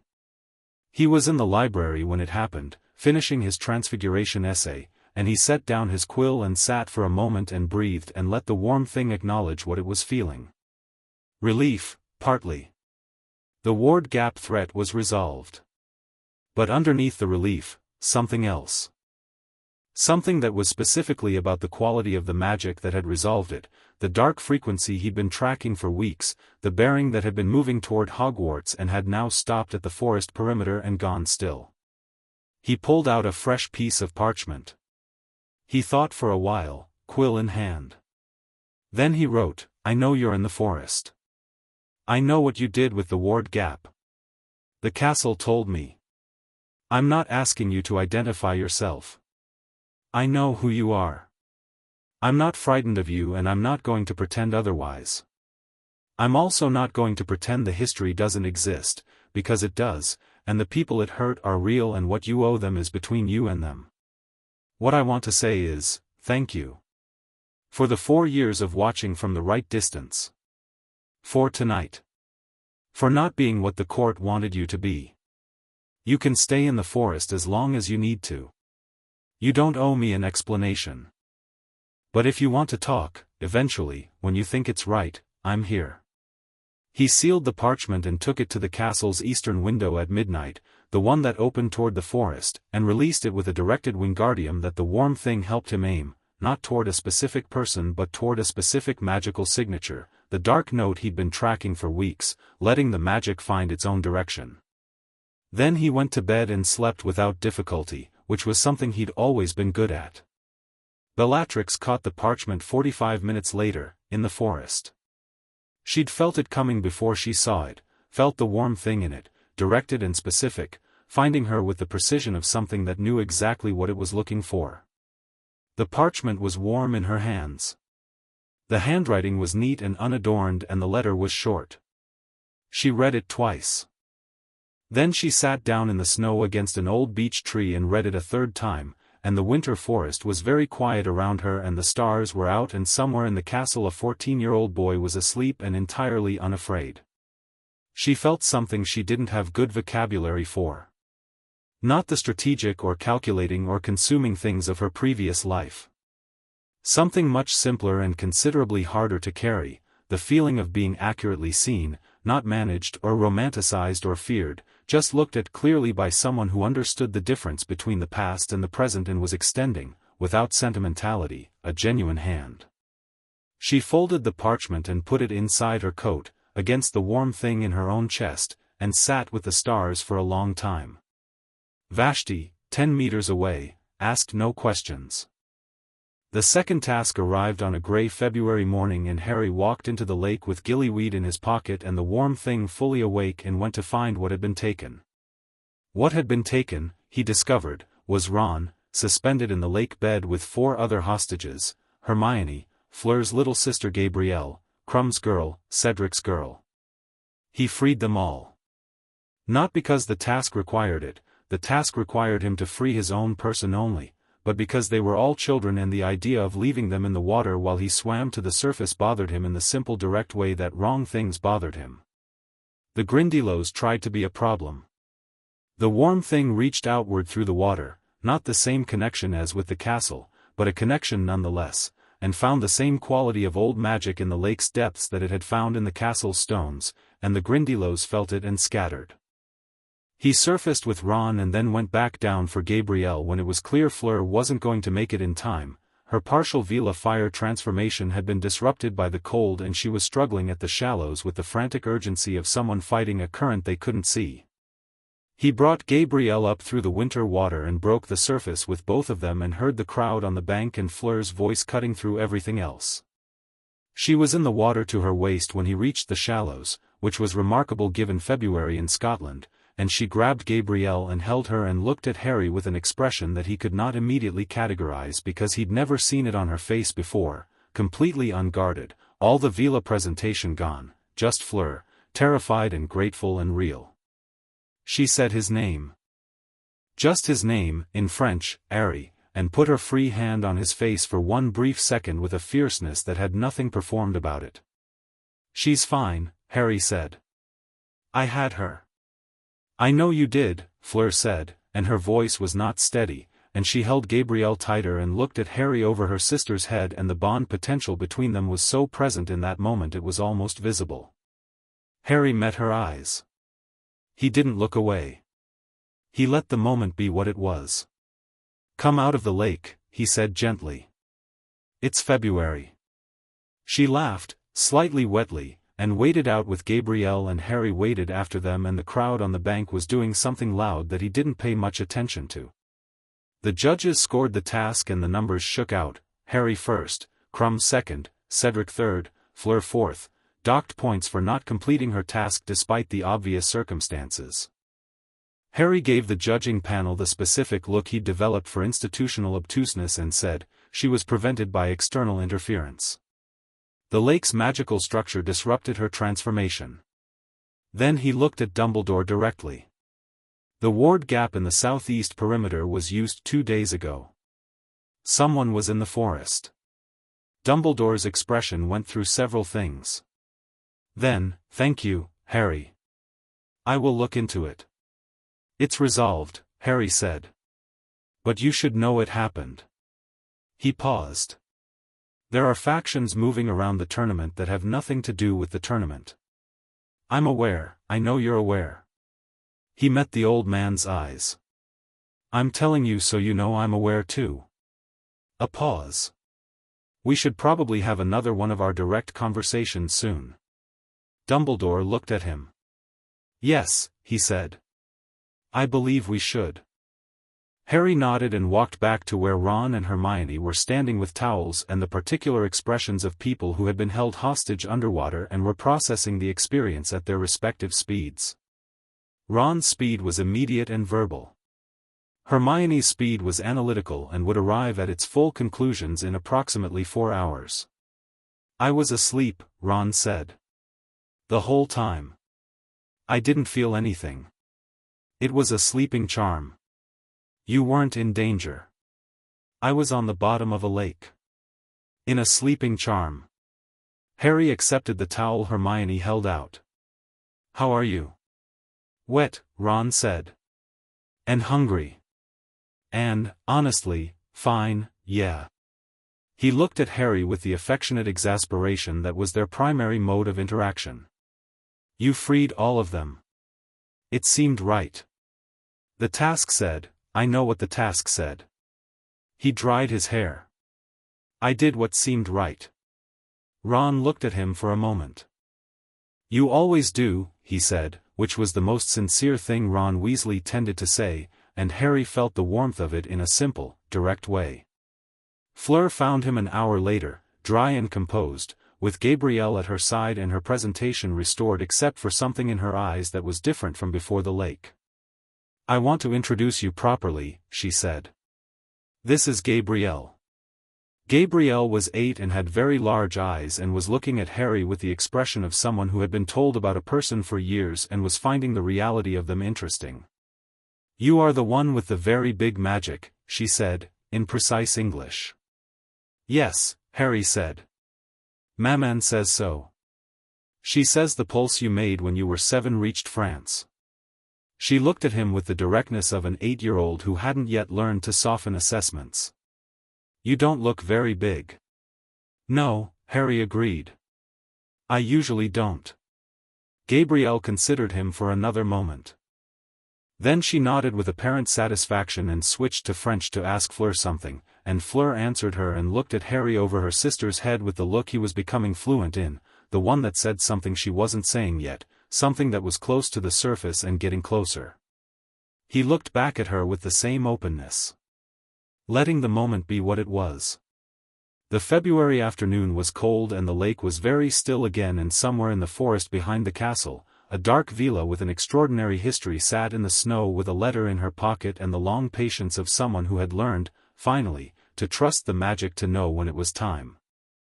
That evening, the Beauxbatons students gathered in their camp for dinner and Fleur sat with Gabrielle and her fellow students and Madame Maxime, and she thought about Harry coming up through the grey February water with her sister in his arms, and she thought about the letter she'd received 3 days ago from Seraphine. The letter said, the Shadow Court faction has been neutralized. We do not know by whom. The ward gap has been closed. You may proceed as feels natural. As feels natural. For years of being told to wait, to prepare, to not pursue, and now, suddenly, as feels natural. She'd burned the letter with more force than the burning strictly required. She knew what it meant. It meant the court thought the danger had passed and the conditions were right, and they were moving, in their subtle way, toward suggesting she formalized the bond potential while the conditions were favorable. She thought about Harry's face in the lake. his hands pulling her sister out of the water without drama or calculation. The way he'd looked at her afterward, not claiming, not performing, just there, fully present, making space for whatever was real without manufacturing it. She thought about what he'd told her the first night, at the welcome feast, "I will not be anyone's chess piece." She thought, neither will I. She would talk to him. Soon. Not because the court wanted her to, and not because the timing was strategically correct, and not because the bond potential was measurable and increasing. She would talk to him because she wanted to, because he was funny and strange and direct and read broken-spined books about Veela theory in his spare time and walked up to Hungarian horntails and made dragons feel the ancient root of magic in the world and freed hostages that weren't his assignment and looked at her like she was a person and had always been a person and was never going to be anything but that. She would talk to him because it felt natural. And the court had said so themselves. She smiled, slightly, to herself, and Gabrielle looked at her with the observational accuracy of an 8-year-old and said, "You're thinking about the boy with the big magic." "Eat your dinner," Fleur said. "You are, though." "Gabrielle. Maman says it is fated." "Maman says many things. She's usually right." Fleur looked at her sister for a moment. Then she looked at the castle across the grounds, warm and lit against the February dark. "Yes," she said quietly. "She usually is." Gabrielle smiled the smile of an 8-year-old who has won an argument and returned to her dinner with complete satisfaction. Chapter 6, What the Magic Chooses. The third task arrived with summer. June settled over Hogwarts like something that had been waiting patiently and had finally decided it was time, the grounds going from spring's cautious green to the full committed green of early summer, the lake reflecting a sky that was high and clear and enormous, the nights still and warm and full of the specific quality of anticipation that June always carried at a school where things happened. Harry had spent May preparing. Not frantically, he didn't do frantic, it wasn't a mode that served him, but with the focused, comprehensive attention he brought to things that mattered. He'd mapped every spell he knew against every contingency he could imagine. He'd walked the empty maze construction in the afternoons when the Aurors weren't watching the site, putting his hands against the hedge walls and letting the castle's awareness extend into the new growth, learning the structure from the inside out. He'd had 4 long direct conversations with Dumbledore in the headmaster's study over the course of May, conversations that had the quality of 2 people finally deciding to be honest with each other, which was better late than not at all. In the 3rd conversation, Dumbledore had said, "I owe you an apology." Harry had looked at him. "I placed you with the Dursleys because the blood ward protection was genuine and significant. But I left you there longer than was necessary and in conditions I understood to be inadequate, because a boy who arrived at Hogwarts overwhelmed and grateful was easier to guide than whatever else you might have become." He'd paused. The office was very quiet. Fawkes made a small sound on his perch. "That was a wrong calculation. I chose your security over your well-being, and then I told myself they were the same thing." Harry had sat with this for a moment. "Thank you," he'd said. "For saying it. Does it? It doesn't fix it. But it's honest, and I prefer honesty." He'd looked at Dumbledore steadily. "I also think you're a good man who made bad decisions with someone else's life, and I'm holding both of those things at the same time." Dumbledore had looked at him with something in his expression that was beyond the measurement of the headmaster's usual emotional vocabulary. "You are extraordinary, Harry." "I'm just paying attention," Harry had said. "Most people don't." In the 4th conversation, he'd told Dumbledore about Voldemort's likely plan for the 3rd task. Dumbledore had confirmed most of it and added the details he'd withheld, the prophecy, fully, not the version he'd been parceling out in careful pieces. Harry had listened to the whole of it without interrupting and then said, "Neither can live while the other survives." "Yes. That's an ending condition, not an instruction." Harry had looked at the window. The May sky was doing something beautiful with the light. "It tells me the shape of how it finishes. It doesn't tell me how I have to get there." A pause. "I'm going to fight him. Probably tonight, in the graveyard, because the timeline you've given me says this is the night. And I'm going to come back. And then we're going to deal with the rest of this properly, together, with all the information visible. He'd looked at Dumbledore. Are you willing to do that? The together part. Actually together. The old man had looked at him for a long time. Then, yes, he'd said. I am. Good, Harry had said, and stood up, and they'd shaken hands with a formality that was also genuine, which was the only formality worth having. He talked to Fleur the evening before the third task. Not planned, she found him sitting on the bank of the lake at sunset, which was where he sometimes went when he needed to think in horizontal rather than vertical layers, and she sat down beside him without asking, and they looked at the water together for a while. The lake in June evening was extraordinary. The light came off it in long gold sheets, and the dark shapes of the giant squid's arms were visible in the deep water, moving with the slow grace of something that had been in the same place for a very long time and was perfectly content there. Tomorrow, she said. Yes. I want to talk about it. I know. He'd known she wanted to talk about it for 2 weeks. He'd been waiting for her to choose the moment, because she was deliberate about moments in the way he was deliberate about directness, and the combination of those two things in their relationship had produced a quality of conversation that was unusually honest for two people who also had an enormous and complicated magical thing between them. The maze, she said. You know what's in it. I know the structure. I don't know every specific. He looked at the water. I know the ending. She was quiet for a moment. The portkey. Yes. And the graveyard. And the graveyard. He looked at her. I'll come back, Fleur. You cannot know, I know my own magic, he said, with the simple certainty that was not arrogance because it came from genuine understanding rather than performance. I know what he is and what I am and the specific incompatibility between those two things. He will have a new body and he will have power and he will have his Death Eaters, and I will have, he stopped. Thought about it honestly. I will have myself. That is not nothing. She looked at him. The sunset light did something to her hair that he was not going to describe even to himself because he had a rule about that and the rule was serving him. No, she said. It is not nothing. A pause. I want to say something to you and I want you to hear it as what it is, not as what the courts want it to be. I'm listening. She turned to face him properly, pulling one knee up and resting her arm on it in the easy posture she used when she decided to be entirely herself. I came to Hogwarts with the bond question present between us. I knew the theory. I knew the political weight of it. I knew what Seraphine wanted and what the court wanted and what the dark side of this wanted and what, everyone, basically, wanted from whatever this was. She paused. And I told myself I would come here and be a person and meet you as a person and let it be what it was and not manufacture it. You did that, Harry said. Yes. And what it was, she stopped again. She was choosing carefully, and he let her choose.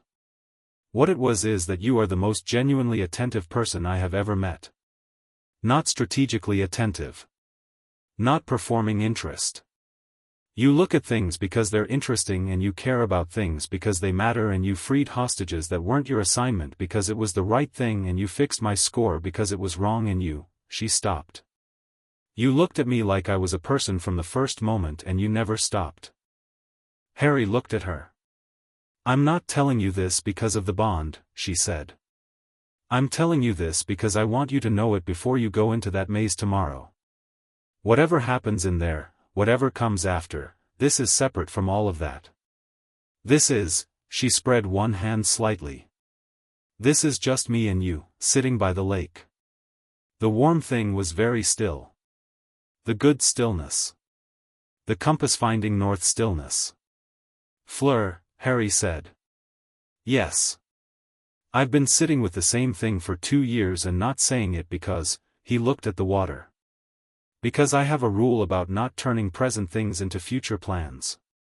You experience the thing and you let it be real without making it into an agenda. He looked back at her. But that rule applies to things you don't want to lose by reaching too fast. And you just said what you said, and if I don't say what I actually think then I'm being less honest with you than you've just been with me. She was watching him with the grey-blue attention that he had been, in fact, thinking about at irregular intervals for 2 years. I feel the same thing, he said. Not dramatically. Just directly. The magic, yes, the bond potential, the compass, all of it. But also just, you. The specific way you are. He paused. When you laughed in the champion's room the first night. The way you went into the lake in February without a second thought because your sister was in there. The fact that you read every historical case in the court's records and arrived at the right conclusions independently before anyone told you what the right conclusions were. He looked at her. You are remarkable, Fleur. Not because of what you are. Because of the choices you make about what you are. The lake was going deep gold and then copper in the dying light. She leaned forward and kissed him. Not the cheek kiss of after the first task, not European formality, real, warm, brief, and when she pulled back her expression was the unguarded one, the one he'd seen in the lake in February, the one that was just Fleur without any of the presentation. Come back from the maze, she said. I will, he said. He meant it. He always meant things. He entered the maze at dusk with the other 3 champions and let the hedges close behind him and felt the castle's awareness thin and then stretch and then, at the maze's outer edge, go quiet. The maze had its own magic. The tournament organizers had warded it specifically to prevent external magical sensing, which was designed to make the tasks fair and was about to be the most significant tactical problem Harry had encountered. He couldn't hear the castle in here. The stones were new, the hedges weren't Hogwarts, they'd been planted specifically for the tournament, raw and young, no accumulated awareness in them. He was navigating on his own senses and his own magic and his considerable preparation, which was still, he calculated, more than enough. He moved fast. Faster than anyone watching would have expected. He'd spent 2 weeks learning the maze structure from the outside and his internal map was accurate, and the warm thing served as a compass in here the same way it served as a compass everywhere, giving him direction and depth of field for the magic around him. He dealt with the blast-ended scrut in the eastern passage by redirecting it rather than fighting it, opened the hedge wall with a cutting curse and let it charge through the gap into an area it apparently preferred, which it did with enthusiasm. He bypassed the golden mist by going around the hedge section entirely rather than through it. He found Cedric pinned under a spider the size of a small car and put the spider over a hedge with a banishing charm that the warm thing helped him calibrate to immense. Cedric, extricating himself from the webbing, said, "Bloody hell, Harry," with the sincere feeling of someone who had recently been very close to death. The maze has a confundus section in the northwest, Harry told him, moving. Avoid it. Go east and then south. The cup is center. He paused. And Cedric, don't touch the cup first. Look at it first. Look at it carefully. Cedric stared at him. How? Just do it, Harry said, and moved on. He found Fleur's wand on the ground in the northern section, which was wrong. Fleur did not lose her wand, she was not the wand-losing type, and the warm thing registered her magical signature in the air, fading, which meant she'd been here within the last 15 minutes. He looked at the hedge wall beside the discarded wand and found the specific quality of magical disruption that said she'd been pulled through or pushed through or had gone through, and he cut the hedge and went through after her. She was in the outer ring, outside the maze's formal boundary, lying on the grass with a stunning spell's aftermath in the quality of her collapsed posture. Not dead, the warm thing would have known. Stunned, deliberately, and dragged to a position outside the tournament's formal space so that no one would see her from the judges' stands. Someone had removed a champion from the maze. Not a creature, a person. Harry reversed the stunner with more force than was technically necessary, driven by something that was not quite anger but was its immediate neighbor, and Fleur came back with the particular gasping clarity of someone returning from enforced unconsciousness. Someone hit me from behind, she said, before she was fully sitting up. I know. Can you stand? She was standing before he finished the sentence. Did you see? No. But the magical signature. He held still for a moment, reading the residual. Death Eater. A specific one. Crouch. Bartemius Crouch Jr. He looked at the maze. He's been inside all year. He's the one who put my name in the goblet. He paused. He's also currently wearing Alastair Moody's face. Fleur stared at him. What? Polyjuice. Long term. Moody disappeared in August, someone replaced him. I've been building the case since October, but I hadn't confirmed the specific individual until the Priori Incantatum residue I found in the defense classroom last week. He looked at her. He's inside the maze now. Steering me toward the cup. Then don't go to the cup. I have to. Harry, someone's going to grab that cup tonight and be taken to Voldemort. If it's me, I go on my terms, fully prepared, knowing exactly what's coming. He met her eyes. If it's Cedric, he didn't finish the sentence. He didn't need to. Fleur looked at him. Her hair was disheveled and her tournament robes had grass stains and her eyes were very clear and fierce. I'm going with you, she said. The wards, I don't care about the wards. She picked up her wand from where he'd placed it beside her. I am a fully manifested Veela heir and I have been training for serious magical confrontation since I was 17 and I am not standing on a lawn while you walk into a graveyard. He looked at her. Fleur, he said.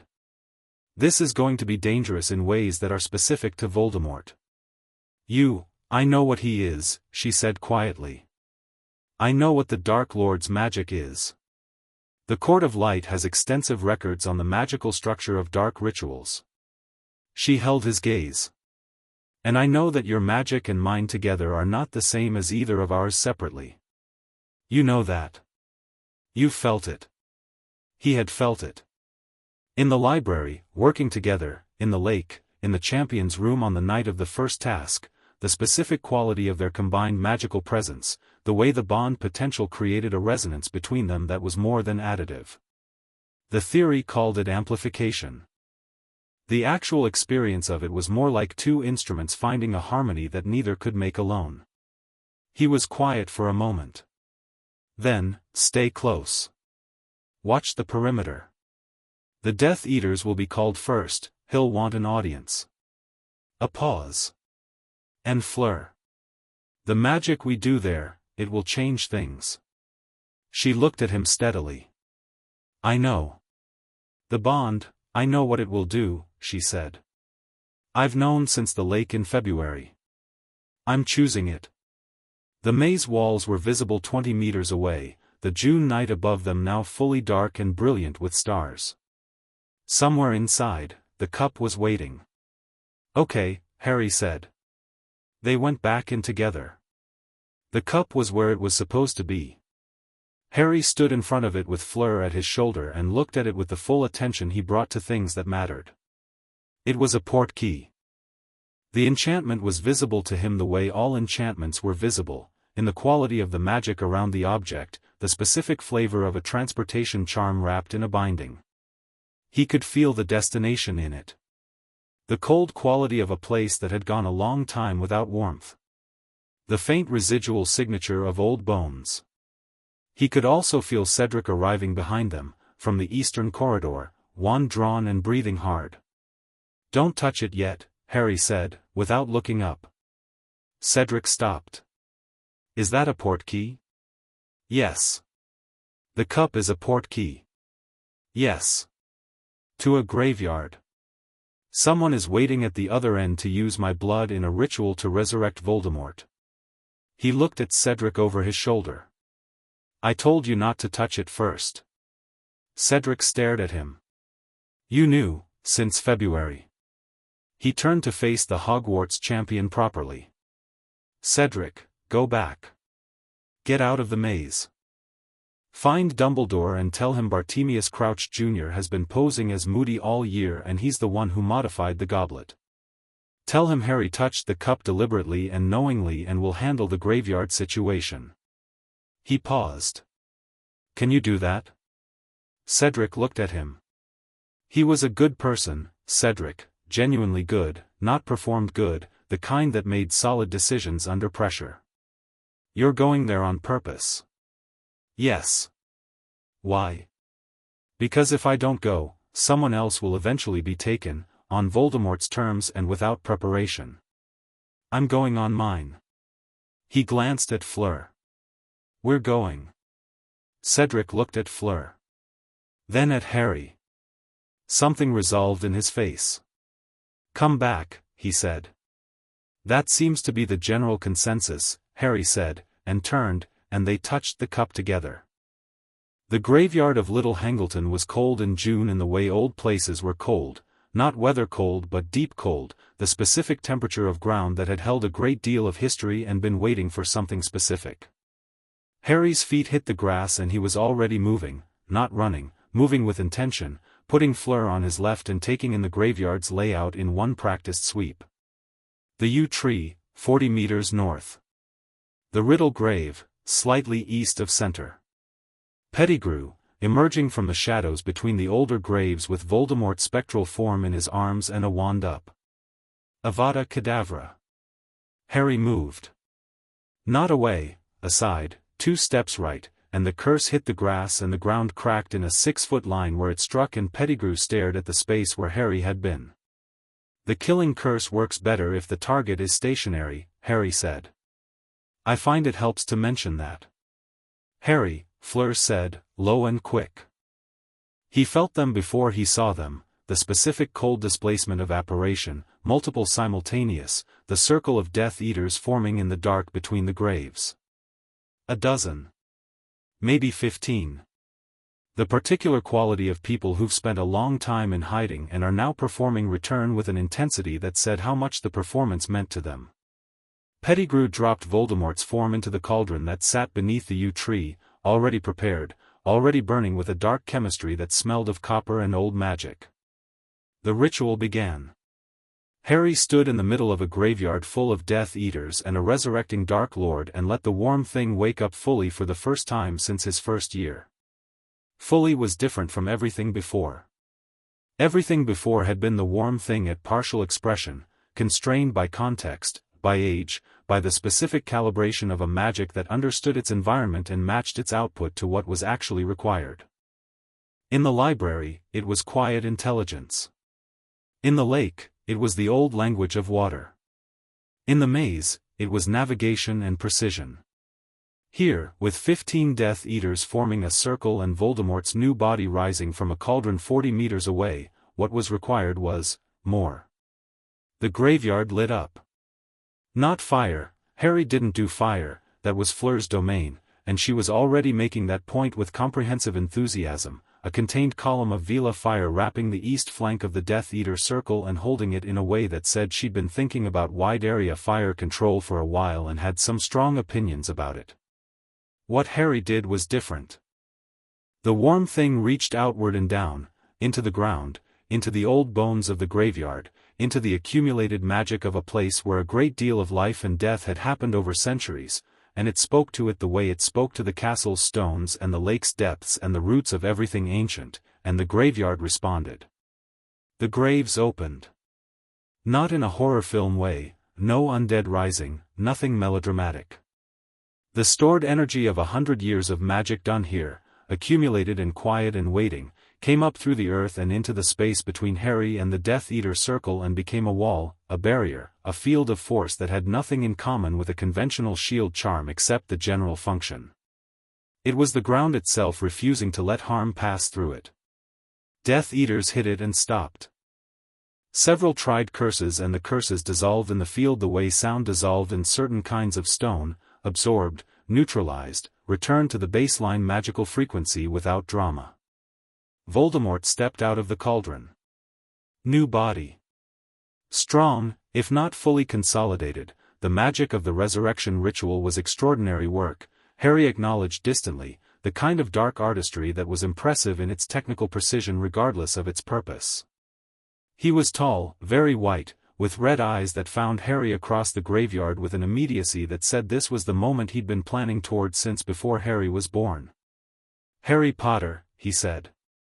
His voice had the quality of things that had been stripped to their essential function, no warmth, nothing incidental, pure operational instrument. "Tom," Harry said. The red eyes sharpened. "That name is what your mother gave you before she died." Harry looked at him without flinching. "I use it because the other one is a performance, and I don't perform for you." He paused. "She loved you, by the way. That's in the records at the orphanage. She used her last magic to name you after her father, and she loved you, and you spent 50 years running from that because," he tilted his head. "Why, exactly? Because it made you human? Because it meant you came from something ordinary?" The graveyard was very quiet. The Death Eater circle was very still. Fleur, on his left, was watching the perimeter and the flanks with the Veela fire held precisely, and Harry felt her magical presence like the second part of a harmony, distinct, specific, his, and he the same in reverse. Voldemort raised his wand. "Sentimental," he said. "You waste your last moments on, I don't have last moments," Harry said. "That's what I'm trying to explain." The killing curse came and Harry let the warm thing do what it had always done, not a shield charm, not a deflection, something more fundamental, the deep structural incompatibility that had existed since a night in Godric's Hollow when the same curse had touched the same magic and found that some things couldn't be destroyed, only rerouted. The curse hit the field of ancient magic around Harry and the light went green and then gold and then white and the ground shook. Voldemort staggered. "That has never worked on me," Harry said, conversationally, to the pale man who looked genuinely startled for the first time in what was probably decades. "Not when I was 1 year old. Not in first year. Not now. There is a specific reason for that which is in the prophecy and which you've had 14 years to work out." He walked forward through the dissipating light. "The reason is that my magic is older than yours. Not stronger, older. The thing that makes it incompatible with your killing curse is that it's the same thing your killing curse is derived from. You found the oldest dark magic you could and you refined it and weaponized it and made it the most powerful killing curse in recorded history." He stopped 20 feet from Voldemort. "And then you tried to use it on the only thing in the world that exists at the same root level. Which is," he raised his hand and the warm thing flowed outward. "Like trying to kill a fire with fire," he said. The ancient magic met Voldemort's new body at the level beneath spellwork, beneath ritual, beneath everything that had been built and practiced and refined. It met him at the root and the root said, "You are here by borrowed power, by ritual, by the magic of a murdered woman's love turned back on itself." And the borrowed power destabilized.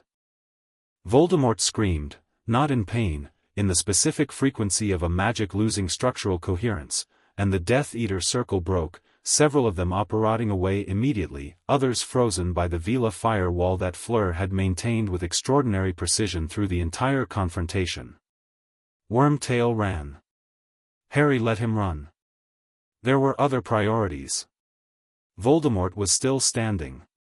That was important, that was significant, that said the structural incompatibility had weakened but not destroyed, which meant the Horcrux problem was real and Harry had known it was real and had planned accordingly.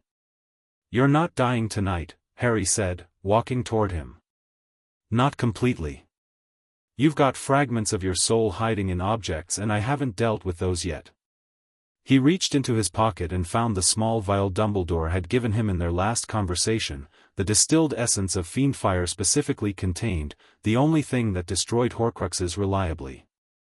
"But this body is going, and the resurrection ritual is going with it, and the next time you try this it'll be harder because we'll be ready." He looked at the pale face with the red eyes. "This doesn't end tonight. I know that. You know that. But I need you to understand something clearly, from me to you, right now." Voldemort, weakened and destabilized and still managing to be genuinely dangerous in the way that powerful things were dangerous even diminished, looked at him with the red eyes that had been the last thing a great many people saw. "I'm not afraid of you," Harry said. "I've never been afraid of you. And I never will be. Not because I'm brave, because you are not the most significant thing in my life, you never have been, and you making yourself my enemy was always going to be the worst strategic decision you ever made." He paused. "You picked a fight with something you fundamentally don't understand. I have a great deal of sympathy for that, actually, because you never had anyone explain it to you. But I'm explaining it now." He raised his wand. The warm thing gathered. The spell he cast didn't have a Latin name. It was older than Latin. It was the magic of the graveyard's ground and the magic in Harry's blood and the magic of a woman who died naming her child after her father because she loved him. It was that specific, that personal, that entirely itself, and it stripped Voldemort's new body of the resurrection ritual's borrowed coherence and left what remained to dissolve in the June night like fog when the sun comes up. The red eyes went last. He thought they looked almost surprised. Harry stood in the quiet graveyard for a moment, breathing. He was fine. That was the honest assessment. He was standing, he was unhurt, he was fine. The warm thing settled back to its usual depth like a tide returning, vast and patient and completely satisfied. Fleur was beside him. He hadn't heard her approach. She'd moved like Veela moved when they meant it, without announcement, and she put her hand on his arm and he felt the bond potential between them shift, settle, and make its decision. Not complete, not a complete bond, not the full resonance the theory described. That happened over time, in proximity, through choice and choice and choice again. But something formalized. Something that was past potential and into beginning. He turned and looked at her. Her Veela fire was extinguished. She looked like herself, slightly singed, standing in a graveyard at midnight looking at him with those grey-blue eyes, and behind those eyes something that was enormous and real and entirely hers. "You all right?" he said. "I held the perimeter for 20 minutes while you had a philosophical conversation with the Dark Lord," she said. "I am excellent. Tired. Excellent." He almost smiled. The almost became actual.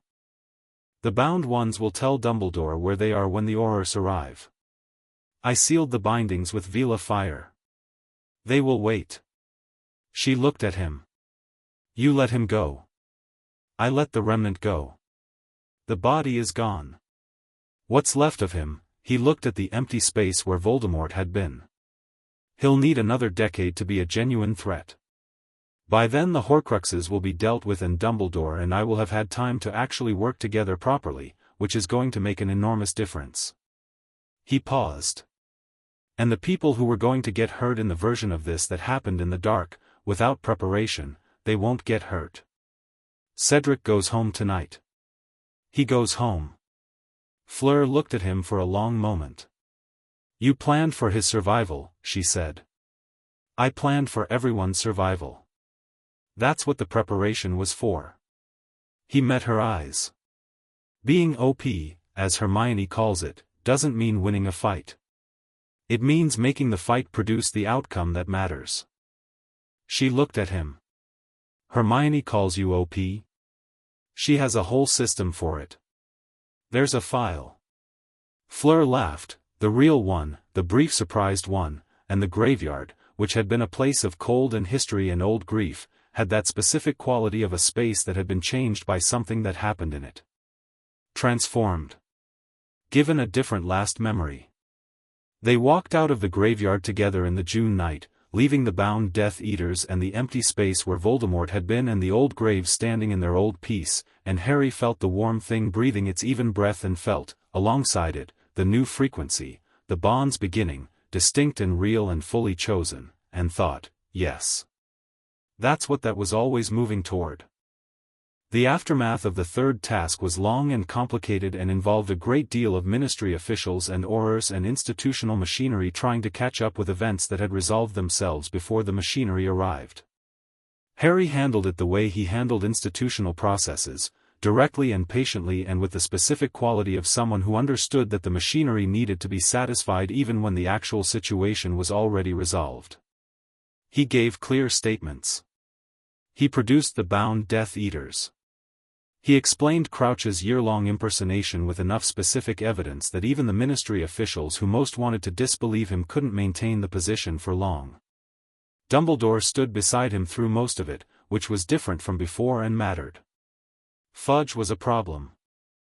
Fudge wanted none of it to be true, which was the specific variety of denial that came from understanding clearly that if it was true, the response was going to be expensive and difficult and politically damaging, and which Harry addressed by looking at the minister directly and saying, "We can do this the easy way, where you accept the information and act on it now, or the hard way, where you don't accept it and then it's proven unmistakably in a year and your handling of this moment becomes the primary feature of your historical record."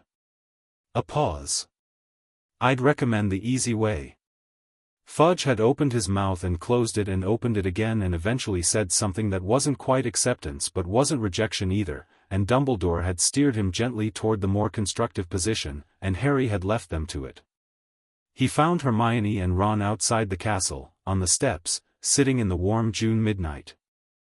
Ron stood up when he saw Harry and said nothing, just looked at him with the particular expression of someone who'd been very worried and is now processing relief, and then grabbed Harry in a hug that was brief and fierce and entirely genuine. "I'm fine," Harry said. "I can see that." Ron pulled back. "You're always fine." "It's annoying." "I think it's reassuring," Harry said. "It's both," Ron said. "Hermione said you'd be fine." "Hermione is correct approximately 93% of the time. What's the other 7%? She's more correct but hasn't finished explaining why yet." Hermione, who had been watching this with the expression she wore when she was very relieved and expressing it through composure, said, "He came back. I told you he would." To Harry, Voldemort? Gone for now. A decade, probably, before he's a genuine threat again. "I've got the Horcrux list and Dumbledore and I are going to work through it systematically." He sat down on the steps. "Crouch is in custody. The Death Eaters who didn't apparate away are bound with Veela fire in a graveyard in Little Hangleton, which is going to be an interesting thing to explain to the Aurors." Hermione sat down beside him. "And Fleur?" He looked at her. She looked back with complete composure. "She's filing her tournament report with Madame Maxime," he said. And the bond potential has formalized." He paused. "Beginning of. Not complete. But, real." Hermione nodded once. The relieved expression reached her eyes properly. "Good," she said. "I've been tracking this for 3 years and I'd have found it genuinely disappointing if it resolved poorly." "You are the most analytical romantic I have ever met," Harry said. "I prefer thorough." She opened the file on her lap. She'd brought a file to the midnight aftermath of a Triwizard tournament and a Dark Lord confrontation, which was so entirely Hermione that Harry felt a rush of genuine warmth for her. "The Court of Light will want a formal acknowledgement. They'll get one when there's something formal to acknowledge. Which is, when we're ready. Both of us. On our own schedule." He looked at her. "Hermione. Yes. I know you have a file on optimal bond timing and court protocol." She said nothing. "Put it away." She closed the file. "It's very thorough." "I know it is." He bumped her shoulder with his. "Let it happen the way it happens." She nodded. "Then, the Shadow Court?" "Resolved from inside, as far as I know. I haven't had direct contact but," he paused. He felt the dark frequency, the bearing he'd been tracking for 4 years, still there, still steady, closer now than it had been, somewhere in the direction of the castle's northern boundary. Still present. Still watching. "Bellatrix Lestrange was in the forest for the second task," Hermione said. "I know." She stopped Corvax. "I know. And you wrote her a letter." He looked at her. "Harry, you wrote an escaped Death Eater. I wrote a woman who helped me a letter thanking her." He met Hermione's eyes. I'll stand by that. She looked at him for a long moment. Then she let out a long, slow breath. I suppose, she said, with the specific resignation of someone who has decided that their standards for, this is a normal thing to happen, have been permanently revised, that I'd better make a file. He found the letter on his windowsill at 2 in the morning. Not a parchment, he'd used parchment for his. She'd used a heavy dark paper that smelled faintly of the specific clean cold of a Carpathian winter, and the handwriting was, not what he'd expected. Precise, controlled, with the occasional word pressed harder than the others in a way that said strong emotion managed by strong will. I received your letter. I have read it more times than I'll say. I am not going to pretend to be something I'm not. The history exists and you are right that it belongs to me and to the people I hurt and not to you. I am not asking forgiveness from you. I have not earned it from anyone and I will not borrow what hasn't been given. What I will say is this, you felt, to me, from a road in Scotland 6 years ago, like the first honest thing I'd experienced in a very long time. Not because of what you are or what the courts say about anchors. Because the magic itself was honest. No performance, no ideology, no constructed purpose. Just, itself. I spent 6 years in a forest becoming what I actually am instead of what I was made into. I'm not finished. I may not be finished for a long time. But you said, if you want to talk, I'm here. I think I would like to talk, eventually. When the moment is right. You will know when that is. You always seem to know things like that. Harry read the letter twice. Then he folded it and put it with his books, not hidden, not displayed, just placed as what it was, a beginning. He looked out the window. The June night was ending, the sky doing the first thing that happened before dawn, a specific lightning at the edge that was not yet light but was the announcement of it. The grounds were still and dark and the forest at the northern boundary was a wall of deeper dark. He felt the two bearings, the silver one, warm and close and specific, somewhere in the Beauxbatons camp, the darker one, further, in the direction of the trees. Different frequencies. Different instruments. Both real, both present, both chosen by their own specific magic for their own specific reasons. He thought about the mirror in the first-year classroom. The older reflection with the settled eyes. The two shapes behind it like wings half open. He thought, I understand now what that was showing me. Not a destiny. Not a prize or a purpose or a political arrangement. Just, this. The specific texture of a life that had moved through difficulty without being defined by the difficulty, that had faced enormous things without becoming small, that had paid attention and let the magic be itself and arrived at, this window, this morning, this beginning. He was 15 in July. He had a Dark Lord to deal with systematically and properly over the coming years and a headmaster he was finally working with honestly and 2 courts full of complicated politics and the ministry's institutional denial to navigate and a school year to finish and Horcruxes to find and everything else, all of it, the whole enormous ongoing project of a life that was going to be vast. He leaned against the window frame and breathed the dawn air and felt the warm thing breathe with him, deep and steady and completely at home. Below, on the grounds, a figure moved, just visible in the pre-dawn dark, silver-white hair catching the first gray light, Fleur walking in the quiet morning for her own reasons, small and real against the enormous backdrop of the castle and the grounds and the beginning day. She stopped and looked up. Found his window. Found him in it. He raised a hand. She raised one back. Simple as that. Real as that.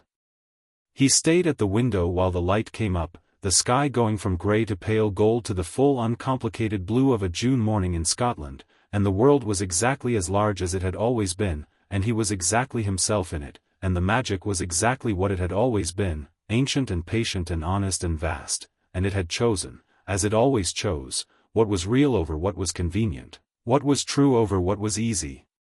In the forest, something moved. Dark wings, briefly visible between the trees, catching the morning light before folding back into shadow. Not threatening. Just present. Watching, as it had always watched, from the right distance. Patient. Waiting.